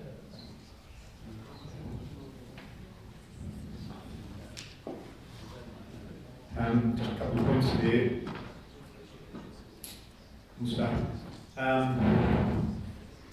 Number one, what do you see as the form of Islam? If you don't feel that Islamic countries now are implementing Islam properly, is the purest form of Islam what ISIS professes? Is the best form, purest form of Islam what ISIS professes? No. It's not. Okay. Is it what the Taliban advocates? It's not. Okay. As far as you're concerned, there is no country in the world today that does the right thing as far as Islam is concerned. So what I'm trying to say is no country at the moment is actually practicing Islam as it should be, properly, with a proper system, the proper political system, economic system, social system. All of those are not being implemented in any country at the moment, as far as I know. Okay, well, that's amazing, because there are a lot of Islamic countries, and for you to suggest that none of them are doing it properly is surprising to me. For the colonialization. Okay. I would put to you that there were Islamic empires. There were Islamic empires that through Spain. There was the Ottoman Empire that went through the east of Europe. The Islamic empires were no better and not necessarily worse than the other empires. Any empire is an insult to humanity and is wrong.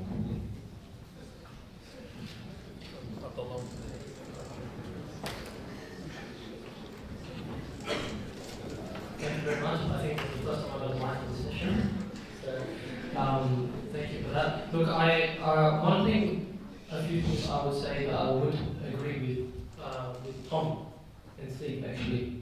One is that colonialism is not the topic of today's discussion. You know, it's not. And there's a very good reason for that. You would have remembered in the talk that I gave is that if we go into minor things, you know, events in history, policies, things like that, we're all going to go around in circles as long as we believe that the purpose of life is different. Now, Tom did ask, you know, we talked about non-tangible things. You know, is there anything that is tangible that we can show that Islam has a benefit? Now, I don't have any statistics on hand. I wish I did. I was already prepared for that. But there are some statistics. However, there are some studies as well. For example, such as Brett Weinstein. He says that, you know, believing in God, even if it is a delusion, in fact, decreases depression. You know, it reduces anxiety, and it also increases your reproductive livelihood, which I believe Stephen said in his talk is the purpose of life. It's the purpose of life is to reproduce.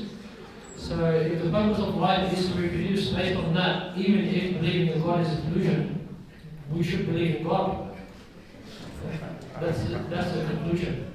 And there's a very good reason why we didn't talk about those tangible things, because we have to accept one thing. We have to be honest with ourselves. Metaphysical things affect the physical. That's what the definition of metaphysical physical is. That it affects the physical. Was it too close? Thank you so much. I don't want it to become too fuzzy. They affect it. So we can go back and forth all night, honestly, on like, you know, you did this to us and we did this to you kind of thing. Yeah? However, we should really be talking about what we agree upon. And what we agree upon is that we need a purpose. We agree upon that to explain our existence, but we need to explain our existence. There needs to be some sort of explanation for our existence. Now, my real question is that there was a lot of discussion about human rights, you know, that now what I've learned from Darwin, I've learned something from Charles Darwin. And because he says that based on atheism and based on the evolution, in fact, the morality that we have come up with today is just an accident. It's just a consequence of evolution. If we were evolved in a different environment, then our set of morals would have been completely different. We would have been completely different morality. For example, if we evolved under the same conditions as IVs, we would have thought it was completely fine to kill your fertile daughter or son. So, based upon this, he realized that based on evolution, and this is a statement from Richard Dawkins when he was actually put on the spot regarding this as well. He said that our base of morality at the moment is as arbitrary as the fact that we have 5 fingers rather than 6. It's just a consequence of an unbroken chain. So I'll get to my question now. Based on your worldview, and what I mean is that there was no God created and everything happened by accident, why are we talking about human rights? Why are we not talking about bacteria rights or mango rights?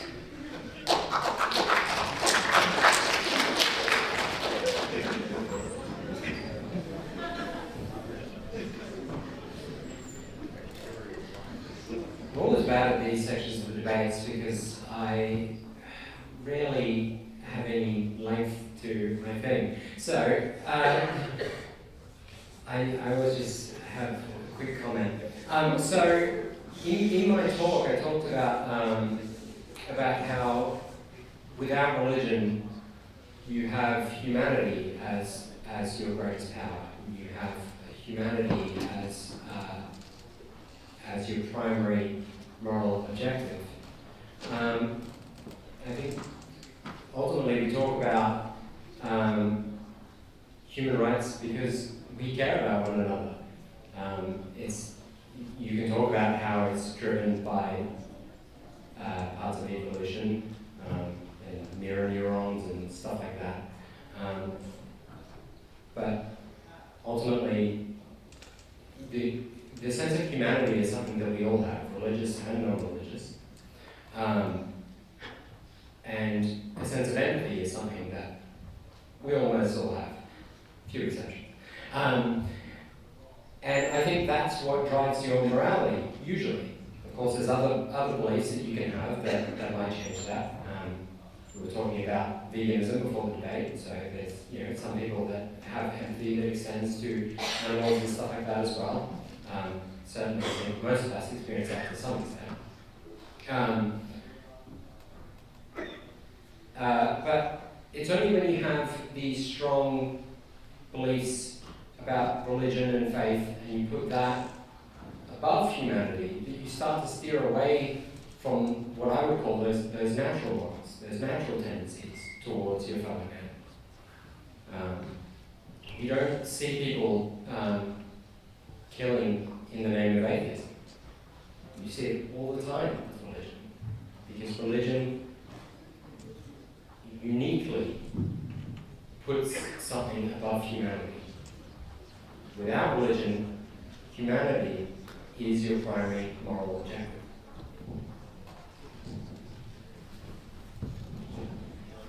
Okay, so what I gather from what Tom has said, he believes in something called human exceptionalism. He believes that human beings are exceptions, as opposed to other creatures. For example, bacteria, everything else as well. That human beings are an exception. Now, to be fair, this is a carryover from Christianity. It is actually, because the fundamental Bill of Human Rights, where it says that all men are created equal and stuff, it was based on John Locke's understanding of Christianity, which is in the thing. So my question, and there was another claim made that if we stay atheists, we would incline to our natural tendencies. I just explained, I think, in my talk of the true consequence of atheism, if you believe it in as a philosophical naturalist, that it's all just done by accident. So, doesn't it make sense that an atheist, based upon that, would in fact go for gold, basically, not worry about any consequences and say that there is no meaning to the fact and also do atrocious things? So, and how under atheism do you justify it? Because I said human exceptionalism comes from Christianity. It's a hangover from Christianity. So how does atheism justify human exceptionalism? So do you believe that it is a hangover from Christianity, or do you accept that? Or do you believe that human exceptionalism is a hangover from Christianity at all?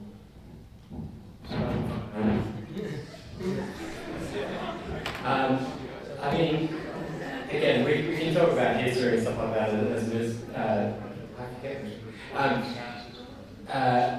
We can go into history, but I think there's a grounds to be made that it's biologically driven, and I mentioned mirror neurons, and I think there's chemical compounds and stuff which enforce empathy. I think that predates Christianity. I don't think Christianity came along, that's where that all began. He talked about the kind of natural tendencies, and I think, which is contrary to Christian thinking, that humans have a natural tendency towards good, in part because... We agree with that. Yeah. We agree with that. Yeah, that's why I say disagree with Christians, right? Because Christians, I've heard a lot of Christians talk about how they don't have that. Humans don't have that natural tendency. If we are all made, but my question was, if we are all made out of the fundamentally same parts, and we are just matter fundamentally, how are we an exception to other things which are also made out of the same fundamental part?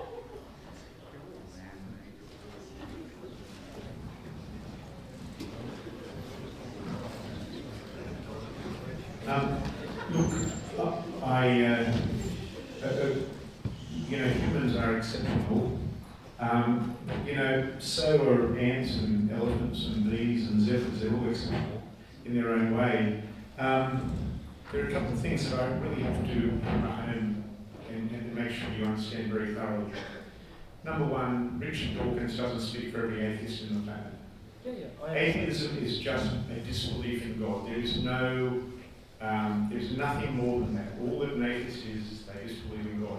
Everything else is on the table for discussion, and that's it. So you can't lump us with it as an ideology. We're not. So nihilism is a legitimate atheist position? No. No, for goodness sakes, no, get out of here. All that atheism means is that there is non-belief in God. There is no other agenda. So you talk about purpose. What's the purpose of zebras and giraffes and monkeys and rats? Do they have a purpose? They have exactly the same purpose as we do, just existing and procreating. Atheism, there is logic. Most atheists, or people that don't have religion, would consider logic and reason, and they would go about their lives making decisions based on their logic and their reason. Just the same as ants, bees, elephants and zebras. We have a bigger brain than all those other animals. They can get along. Why do you imagine that we can't?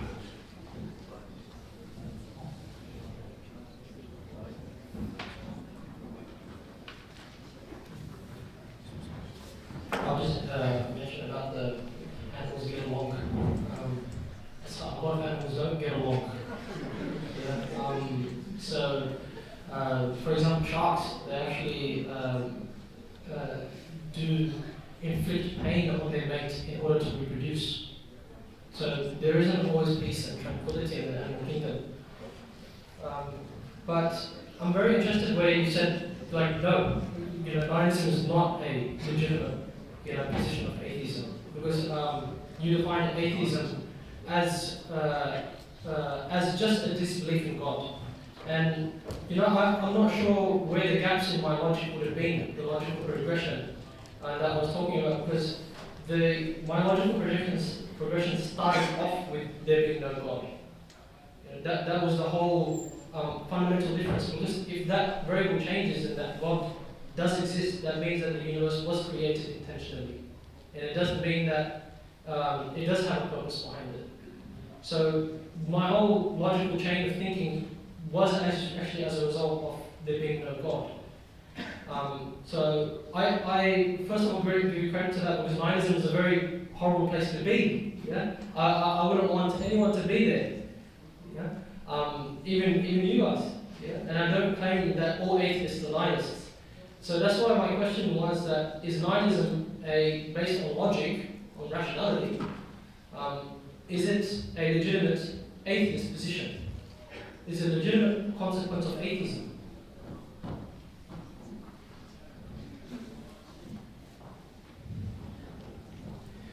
You're going to get me in a lot of trouble with a lot of atheists. So nihilism is this idea that there's no kind of fundamental value to anything. Would you say that's fair? I can define Do nihilism. you want to define it? Yeah, I would say there's different kinds of nihilism. I would say probably existential nihilism is what you're referring to. There is no meaning, no purpose. Which kind do you want to talk about? All nihilism put together is existential nihilism. How would you describe it? Describe it.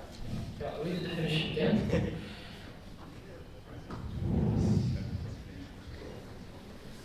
And this is not my definition. Okay.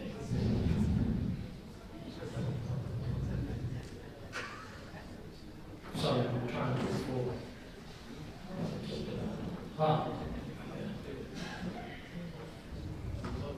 There we go.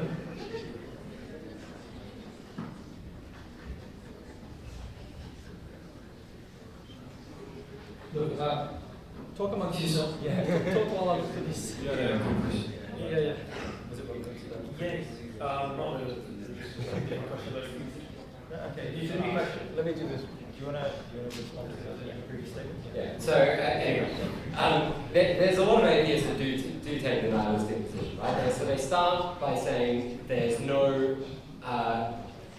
prescribed kind of meaning or value to anything, right? That doesn't mean that they go around living their lives as if everything is meaningless and that there is no moral values or anything like that. It just means that they can determine their own values. Now, to Steve's point, I don't believe this. A lot of atheists do. I don't believe this. I don't think every atheist does. As Steve said, atheism is just not believing in God. You don't have to be a nihilist if you don't believe in God. I didn't claim that you have to be an honest. You also said in a few of your things that, that everything's an accident. There's another thing I don't believe.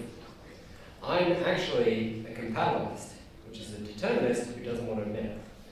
It's a joke for the philosophy people. Yeah. So a determinist is somebody that thinks everything is kind of destined to happen in this particular way. Then you have free will, which is that it could happen in other ways, and a compatibilist is somewhere in the middle. So I actually don't think this is all an accident. I think the universe was destined to flow out the way that it has. I don't think that detracts from our free will, but that's a whole other topic. So there's a number of things that you've ascribed to atheism that aren't fundamentally part of atheism. And we can get into some of them. We're not going to have time to get into all of them. And if you want to kind of focus down on one, we can do that. I know that Mustafa talked about the origins of the universe. I'd like to be able to talk about that. You talked a lot about purpose. I'd love to talk about that. I've done talks on purpose before and how you can have purpose in a secular worldview. It's not all nihilism. It's okay, guys. But there's a lot of values being ascribed to atheism here that I feel are not necessarily part of atheism. What I've tried to do in my talk is talk about elements of religion. Now we talked about how some of the extremism, for example, isn't scriptural, and I'm willing to accept that. I'm not saying that every Muslim takes that path, but just that when you look at what is uniquely religious, those are some of the things that you get. You can reject that those people did those things on religious grounds, but the fact is that they would tell you they did it on religious grounds. And the other thing that I tried to hammer in my speech was that religion puts God above all else. Is that something that you would say is fair? A fair position of theirs? Yes. Just like if humans have a personal feeling towards something. Do humans, it's the statement that Basically saying one says one thing and do the other says another. do theists put God above all else in terms of the hierarchy of values in particular? So I'm going to interpret that in a way where, okay, if you have the option to follow a human being or to follow God, yeah, would you follow God? Yeah? Sure. Yeah, that's the question. Not really. It's do you put God above all else? I think the examples could include things like reason, what was mentioned today about reason, logic, rationality, empathy, and these sorts of moral. And a lot of the time, you would say those things coalesce, and I understand that.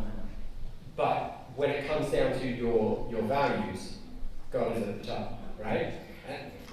And the only reason I mention this, it's not a question, is because throughout my talk, I haven't tried to ascribe these other values to you guys. I haven't tried to add things. I've just talked about what's unique to religion and what is fundamental to religion, the belief in God and putting God as paramount.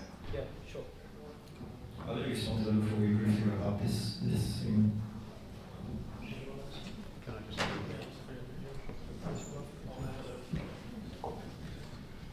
So just responding to what Thomas said. So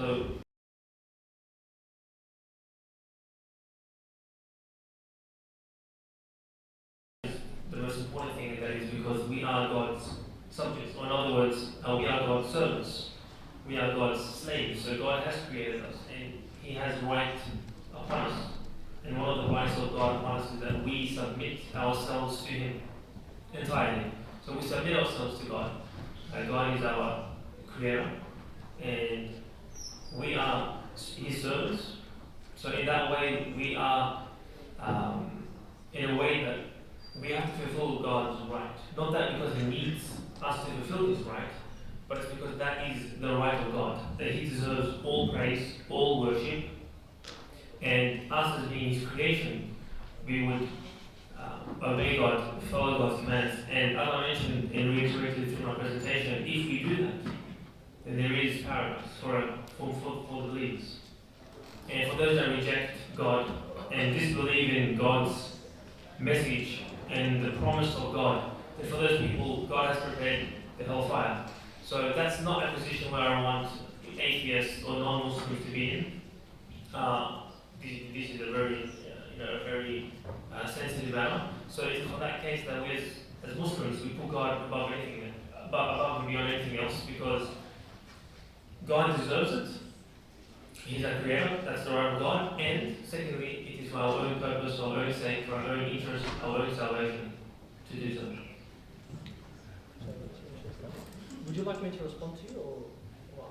Because I'll just respond.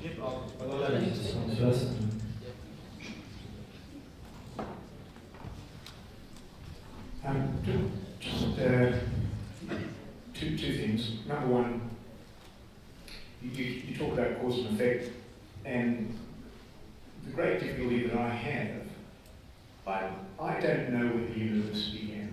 There are theories as to how the universe began. I don't know.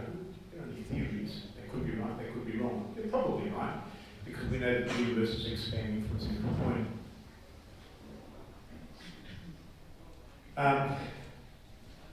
But where did God come from?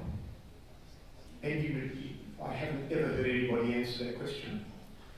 Why would you be prepared to accept that God just became and everything came from thereafter? I'm prepared to accept that I don't know where we came from. Why aren't you prepared to accept that you don't know where God came from? Now, if there is this God, and this God is going to burn my skin forever, forever, so you all have been burned, you've sort of lit a fire and matches burnt you, or you've got a little bit of a burn somewhere on your body, and it's most unpleasant. But what these gentlemen are saying to me is, because I won't accept their story, I am going to burn with every single part of my body forever and ever and ever. Yes. And I am going to do this, and I'm so pleased, I'm so thrilled that you're happy about that. But all of that is because the religious texts won't convince me of the story. It's all because God apparently appeared to Muhammad, but he had to do open heart surgery to fill Muhammad with belief. And he won't do that for me. And yet he's going to punish me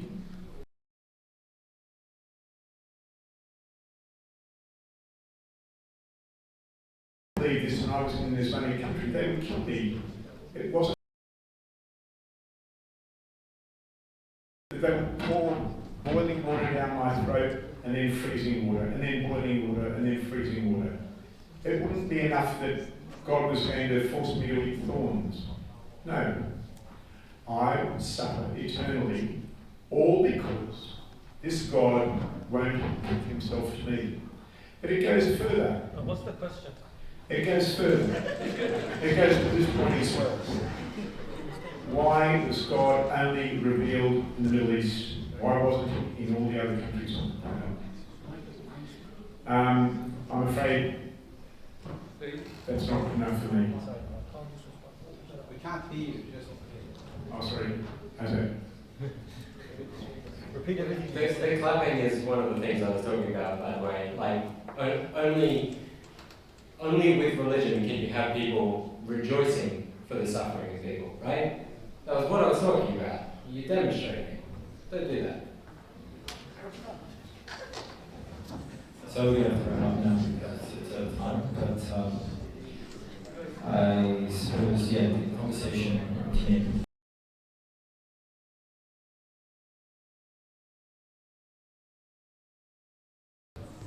Show us the way. Show us the way. So we'll go to a quick break for 15 minutes. This can give you guys the opportunity to have some snacks and refreshments outside. And if you need to pray, when you want to do that, just note before you guys get up, if you want to pray, brothers will be praying in room 163 and sisters in 101. So that's room 163 for brothers and 101 for sisters. We'll see you guys in 15 minutes.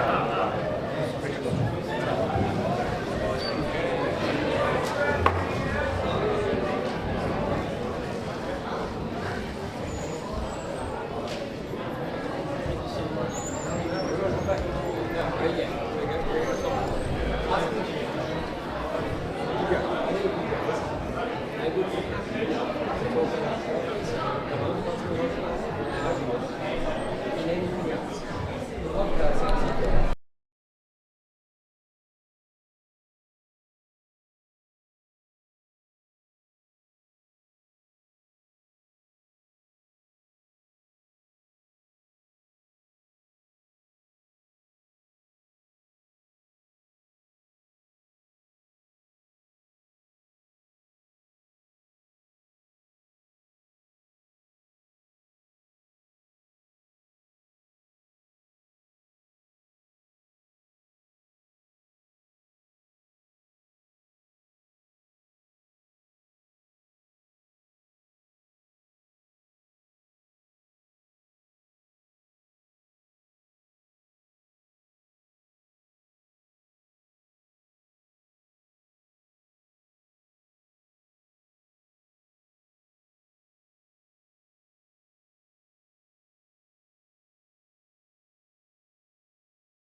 Please take a seat. Come back into the theatre and we'll get started as soon as possible.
their seats, we'll get started with the audience Q&A section. Please settle down and we'll get started. Alright, so we're going to keep this section quite short, being conscious of time. We don't want to be going too much over time, so we'll be ending very, very soon. If everyone can please take their seats, that'd be great. So the way that Q&A is going to work is we're going to be using a platform called Slido. You might be familiar with it. Basically, all you need to do is either scan the QR code that's on the screen right now, and you'll be taken to a web page where you can submit your question, or you can use the go to Slido and put in the code. So either scan the QR code or go on Slido and put the code in there, and you'll be able to answer or ask any question that you wish. But just that you guys know in advance, we don't have too much time to answer everyone's questions, but Raphael will be choosing some of the questions first.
Okay, I think we're ready to get started. I have some questions here. I'll choose them more or less at random because we have several and we don't have time for many. So again, without further ado, because we are short on time, I will commence with the first question. It is not addressed to anyone in particular. Maybe we can figure out who it's meant for along the way. There are 4 possible answers to the question of who created us. We were either created by nothing, ourselves, something that was in turn created, something that is uncreated, or something that is uncreated. So there are the 4 possibilities. Out of the 4 possible solutions, what do you believe to be the most rational? So I assume this is directed to them. Yeah. As atheists, there you go. You can say that you don't know, so I don't expect a definitive answer, but surely you give it some thought and have an idea as to which is more logical. The question? Yep. So the question essentially is really about the 4 possibilities for creation.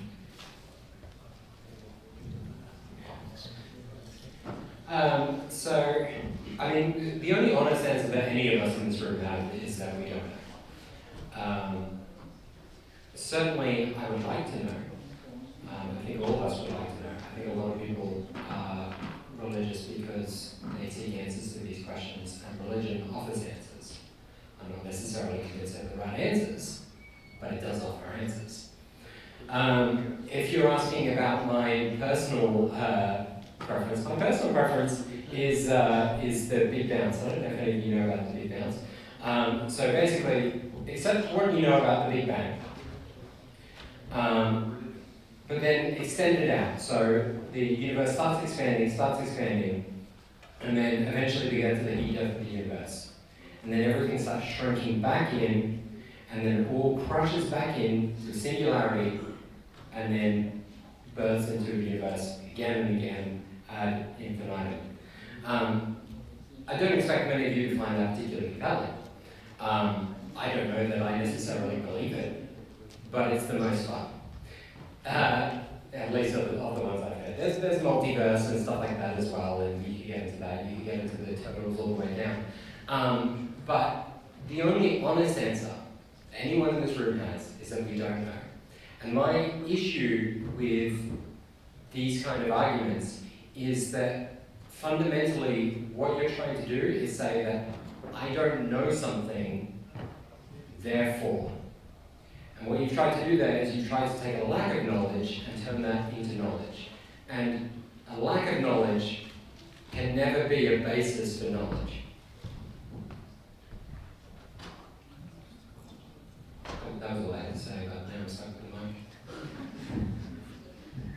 you guys have anything there? Yeah, sure, yeah. So we have to move on to the question. We don't really have time to. I'll just address each specific question to the audience. So thank you for your response. It was very, very good. So the question was, Steve, in what way have you had personal experience of religion?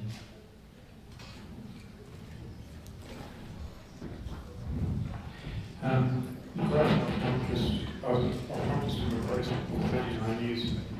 My practice was a specialty practice, and I dealt with a problem that was a degenerative condition of the cornea, which is the front of the eye. And this condition needed a corneal transplant. I don't know if you understand how significant a corneal transplant is, but it's pretty significant. I had a young lady, and she was 8 years old. She came to me with her mother,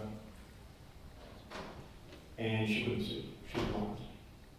She'd had cataracts out of both eyes. She'd had 3 corneal transplants by the age of 8. And it was my responsibility to help her see. And I fitted her with contact lenses. And when I'd done that, I said to the mother, your child, when she turns 17, will be able to see. And she'll be able to see well enough to drive a car.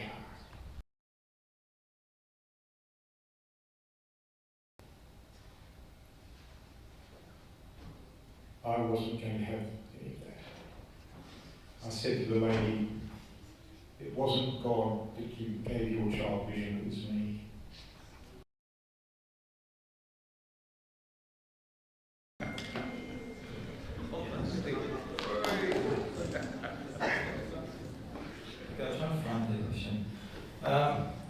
Mustafa, specifically with you, not you, Mustafa, just Mustafa.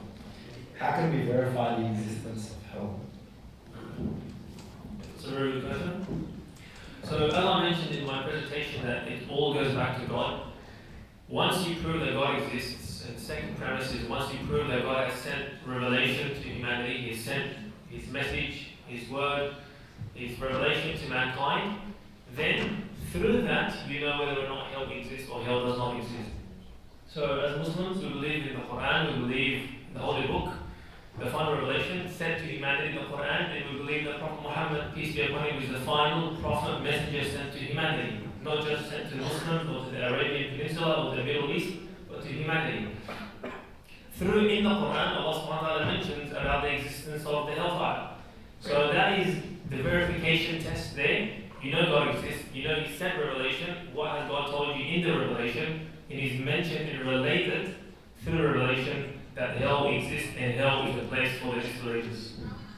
Thank you. And the question for Abdullah. You argue that humanity needs religion. Yet each religion believes theirs is the sole truth, so how do you know Islam is right? Okay, so there is a presupposition to this question that because there are many of something, one of them can't be right. Yeah, that's a presupposition. It's basically like saying, you know, I know that 5,000 women are not my mom, so therefore I know that none of them are my mom. Yeah, it's like saying that. Yeah, just because there are so many of something doesn't mean that one of them is not true. Yeah. Now, how do we know that Islam is the truth? There is a series of elimination that we really go through. A series of elimination. First, starting off with rationally thinking about, does the universe even have a creator? Rationally understanding that the qualities of that creator as a result of that rational thought, what they would be. You would see from that, most of the time, as a necessity, you would find that it was only one God. That in itself eliminates many, many religions. Out of the, whatever, I think there's, people claim there's thousands, but that eliminates a lot of them. Just through, we call it in Islam, it's actually called tadabbur and tafakkur, like reflection and pondering. Yeah, and the signs in the world, because this is a test, it's not given to you a single platter. You're not wired to immediately be like, oh, okay, you do have to think about it. It is true. We admit that ourselves. This is completely fine in our paradigm. So, based on our nationality, you would eliminate most of the religions. Predominantly, you'll be left with three. There's Judaism, Christianity, and Islam. You'll find that Islam and Christianity itself, when you look at the idea of monotheism, there are different versions of how they explain monotheism. And if we were to look at the Trinitarian thought, this is a very long discussion. If we were to look at the idea of the Judean God who got tired after he created the world after 6 days, we, by process of that elimination, also realized that the only religion which is talking about a one true creator is Islam. We come to that. And then that is reinforced when we go into looking at whether the revelation is actually truly a revelation. Because we understand that, someone can have doubts towards whether it's a revelation or not. It's not unreasonable to question it, to go through it. But if somebody is sincere and they go through the Quran and they realize the kind of signs that it shows, the different things, if you know Arabic, there is an amazing structure of the Quran. The kind of things that it prophesies and claims. It's very, very unlikely. If I was to tell you that flip a coin, and everyone remember that COVID guy who was guessing the COVID numbers the next day? How long did he really go for? 3 days? Yeah, and then after that he got, I heard got arrested yesterday as well. But he through guessing that, there's only so much a human being can guess. After a while, you start to think that there must be more of an explanation about this. We also have a process of elimination about the prophet. Was he delusional? Was he a liar? Or was he telling the truth? We have various processes to go through. So it's a big question. If I was really to truly answer that question for you, it would take me a few days. Yeah, to also deal with whatever contention you might bring back forth. But as a summary, this is how we know. And it's really, the answer is through sincere pondering and reflection. And also trying to find the truth. If you don't try to find the truth is not going to come and walk over to you. Maybe Allah subhanahu wa ta'ala wills it to do so. You don't know Allah subhanahu wa ta'ala like that. Yeah? But you are meant to go and seek it out. Thank you. We don't have time for much more. There is a question for both of you that was asked tonight. On what basis do either of the atheist speakers, on what basis do either of them speak on behalf of Muslim women and about how they are unequal to men, oppressed and subservient?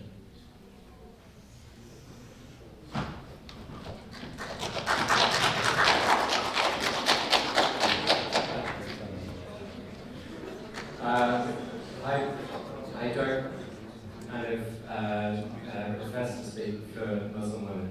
I did mention some gender equality issues. I did reference measures of gender equality done by other institutions. If you want to look it up, it's the Worldwide Independent Network, also known as Gallup, that do a lot of this polling. I do think it's important it's almost impossible in a debate about the necessity or the impacts of religion on humanity, not to comment on some of the impacts of religion on humanity. Certainly, I understand that some of you believe that these are people abusing your religion, and in many cases I think you might be correct. I think religion is often being used by powerful people to abuse a whole range of people. But I think that's one of the problems with religion, is that it has been, it's written in such a way and abused by people. It's written in such a way that it can be abused by people and used to do those horrible things things, which do happen. I'm not saying it happens everywhere. I don't think it happens everywhere.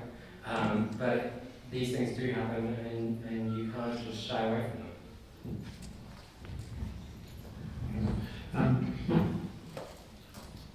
I dress however I want to. I dress with shorts, I dress with long pants, I wear this shirt, that shirt, the other shirt, and I'll wear whatever I want to when I want to. If I belong to religion, I would spend nights dress the way that religion instructed me to dress. I won't speak to anybody regarding how they choose to dress. If they believe what they believe and they believe that they should dress according to their beliefs, that's totally up to me. Could you ask me the other question?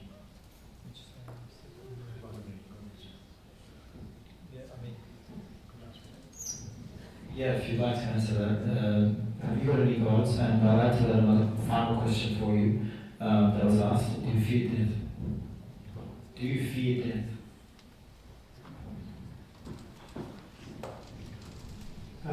Look, I never feared being born, and I don't fear dying. So there's no problem there. That's a normal part of life. I would love to think that I could live eternally in a wonderful heaven with rivers that flow with wine under the shade of a canopy, having whatever else has been promised in the various heavens. But unfortunately, I don't believe in them, so death is final, eternal, and I don't fear it. That's the way, it's the normal way of life. Do I have any gods? I do have a God. I have to profess that I do have a God. And this particular God is an only God. It's the only God I believe in. And this God has treated me very, very well for at least 30 or 40 years. It only functions in one way, and that is that it always finds me a parking spot. I have a parking God, and it is the most wonderful God that I have ever known. And it never lets me down, it always gets me a parking spot.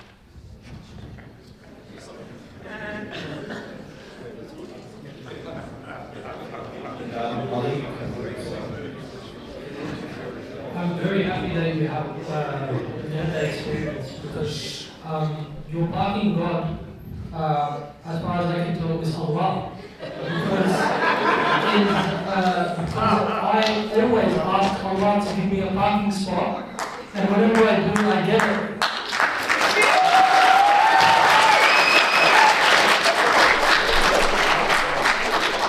So anyway, regardless of that, yeah, there were very. I wanted to say this statistic, and I'll probably just finish off with this. There was a claim that religion is a cause, fundamental cause for war and violence. I want to give you a statistic. This is from a book called War and Peace in Islam. People can look it up. A tally of death toll per religion from the year 0 to 2008. Thank you so much. 2008. This is the statistics they proved. Christianity was at the top with a median, and the second was atheism, China, at a 124.41 million deaths.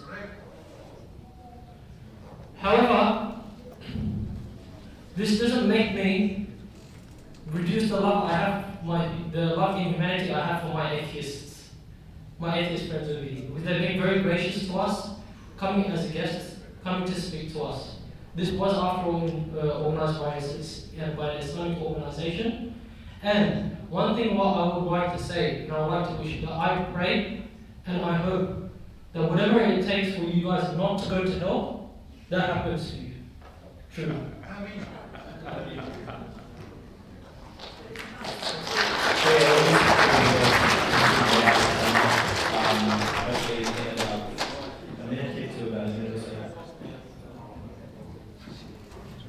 Just some final remarks from my side. I think according to Steve, humanity does not need atheism as per his definition. Atheism is just a non-belief in God. So according to that, I don't know how does that confer or give any benefits or any help to humanity. According to your definition, atheism is redundant and doesn't help humanity in any way whatsoever other than a theoretical belief. In terms of what Thomas mentioned about the benefits or measurable, tangible benefits of Islam versus other nations or other people, I'm just really curious and confused because you didn't mention anything about atheism. Again, the topic was about does humanity need religion, but part of Islam versus atheism. So I don't know where Islam falls into the picture. So where atheism falls into the picture, how does atheism help humanity? In what way, in what capacity does atheism help humanity? So those are the questions that are still, still pending from my side. I still don't know how does atheism give humanity any type of benefit, whether in this world or in the afterlife. And from my perspective, as I mentioned, it all goes back to God. If God doesn't exist, and if He has sent revelation to humankind, whatever is mentioned in that revelation is upon us. So the Word of God, the message of God has been, the Word is out there. If no one has an excuse to say, look, I don't know, we are having this discussion, we are having this debate, we are raising awareness about Islam. So no one really has an excuse, in the court of God in the afterlife. We all have accessible information. As I mentioned in my presentation, God exists. He has sent His revelation to humanity, which is, again, addressed to humanity. The mandate is upon all human beings. God has set His purpose in life for us. We don't choose our own purpose of life. And if we do fulfill our purpose of life, we benefit from that. In this life, in this world, as well as in the afterlife, we attain paradise and protection or safety or refuge from the hellfire. So it is a very sensitive topic. It is for that reason why I'm here today and why I'd like to be in this discussion later on. It's more dear for me than me giving our speakers, our atheist fellows, a gift of diamond and gold. It's more precious to me to speak about this topic, about Islam, and how Islam is their salvation, than me giving them, again, diamonds and gold. So I'll end it there. Thank you.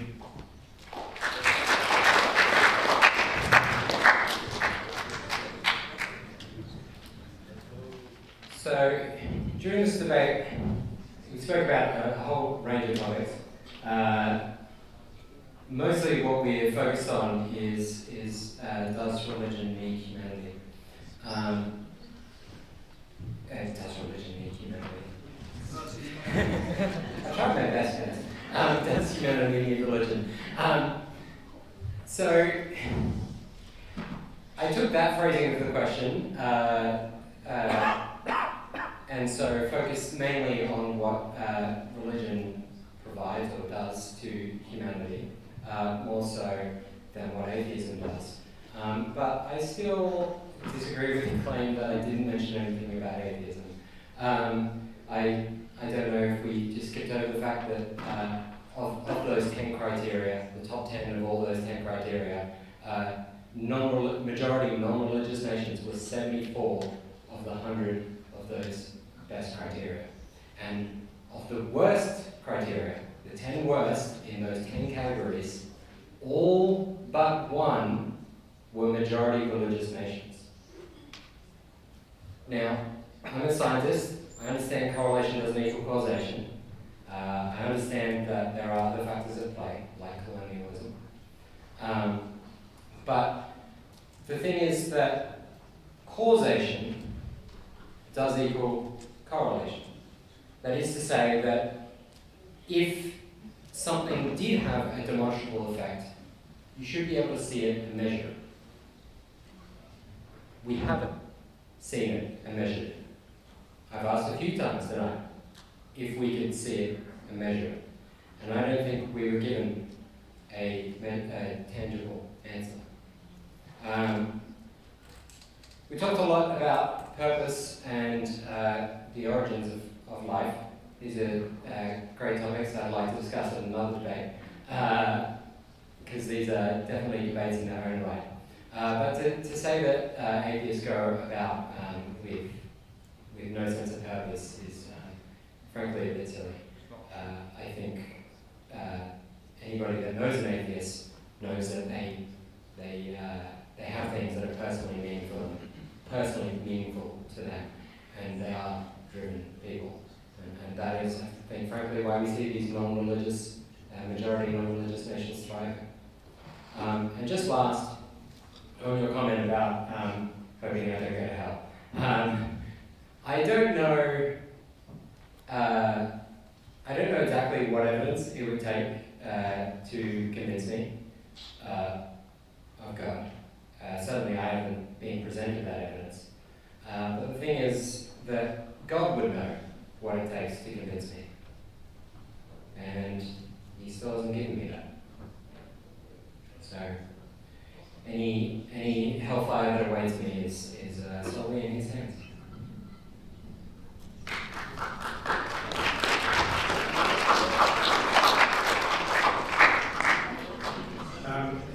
Somebody asked me earlier whether I fear death, and the answer was I don't fear death. But it seems that some of the speakers here fear hellfire. Maybe I don't fear death because I don't believe in hellfire. So I guess I'm going to die a happy man.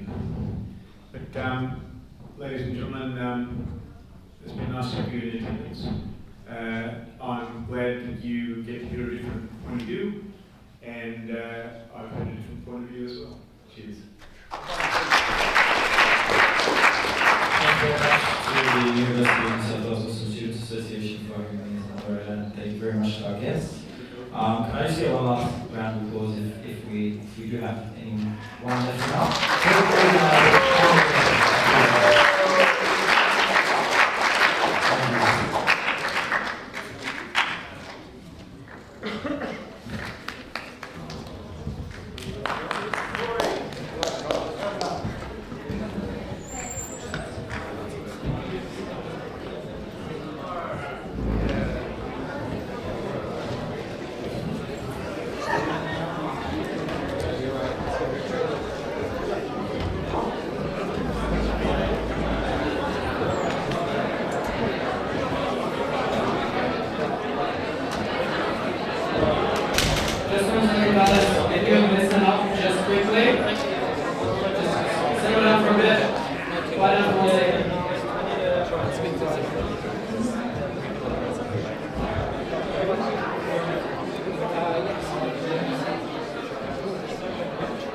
So that concludes our debate and our Islamic Awareness Week. And this is our next event that's coming up, so we just want to let you guys know about it. Basically, it's an event on Eid al-Adha. This will be on week 8 on Tuesday, 19th of July. So scan the QR code if you want to get details on it, and look out for more information coming soon on our Facebook page and our Instagram. And with that, we conclude the debate. Have a nice evening, and we'll see you guys at our next event. Assalamu alaikum.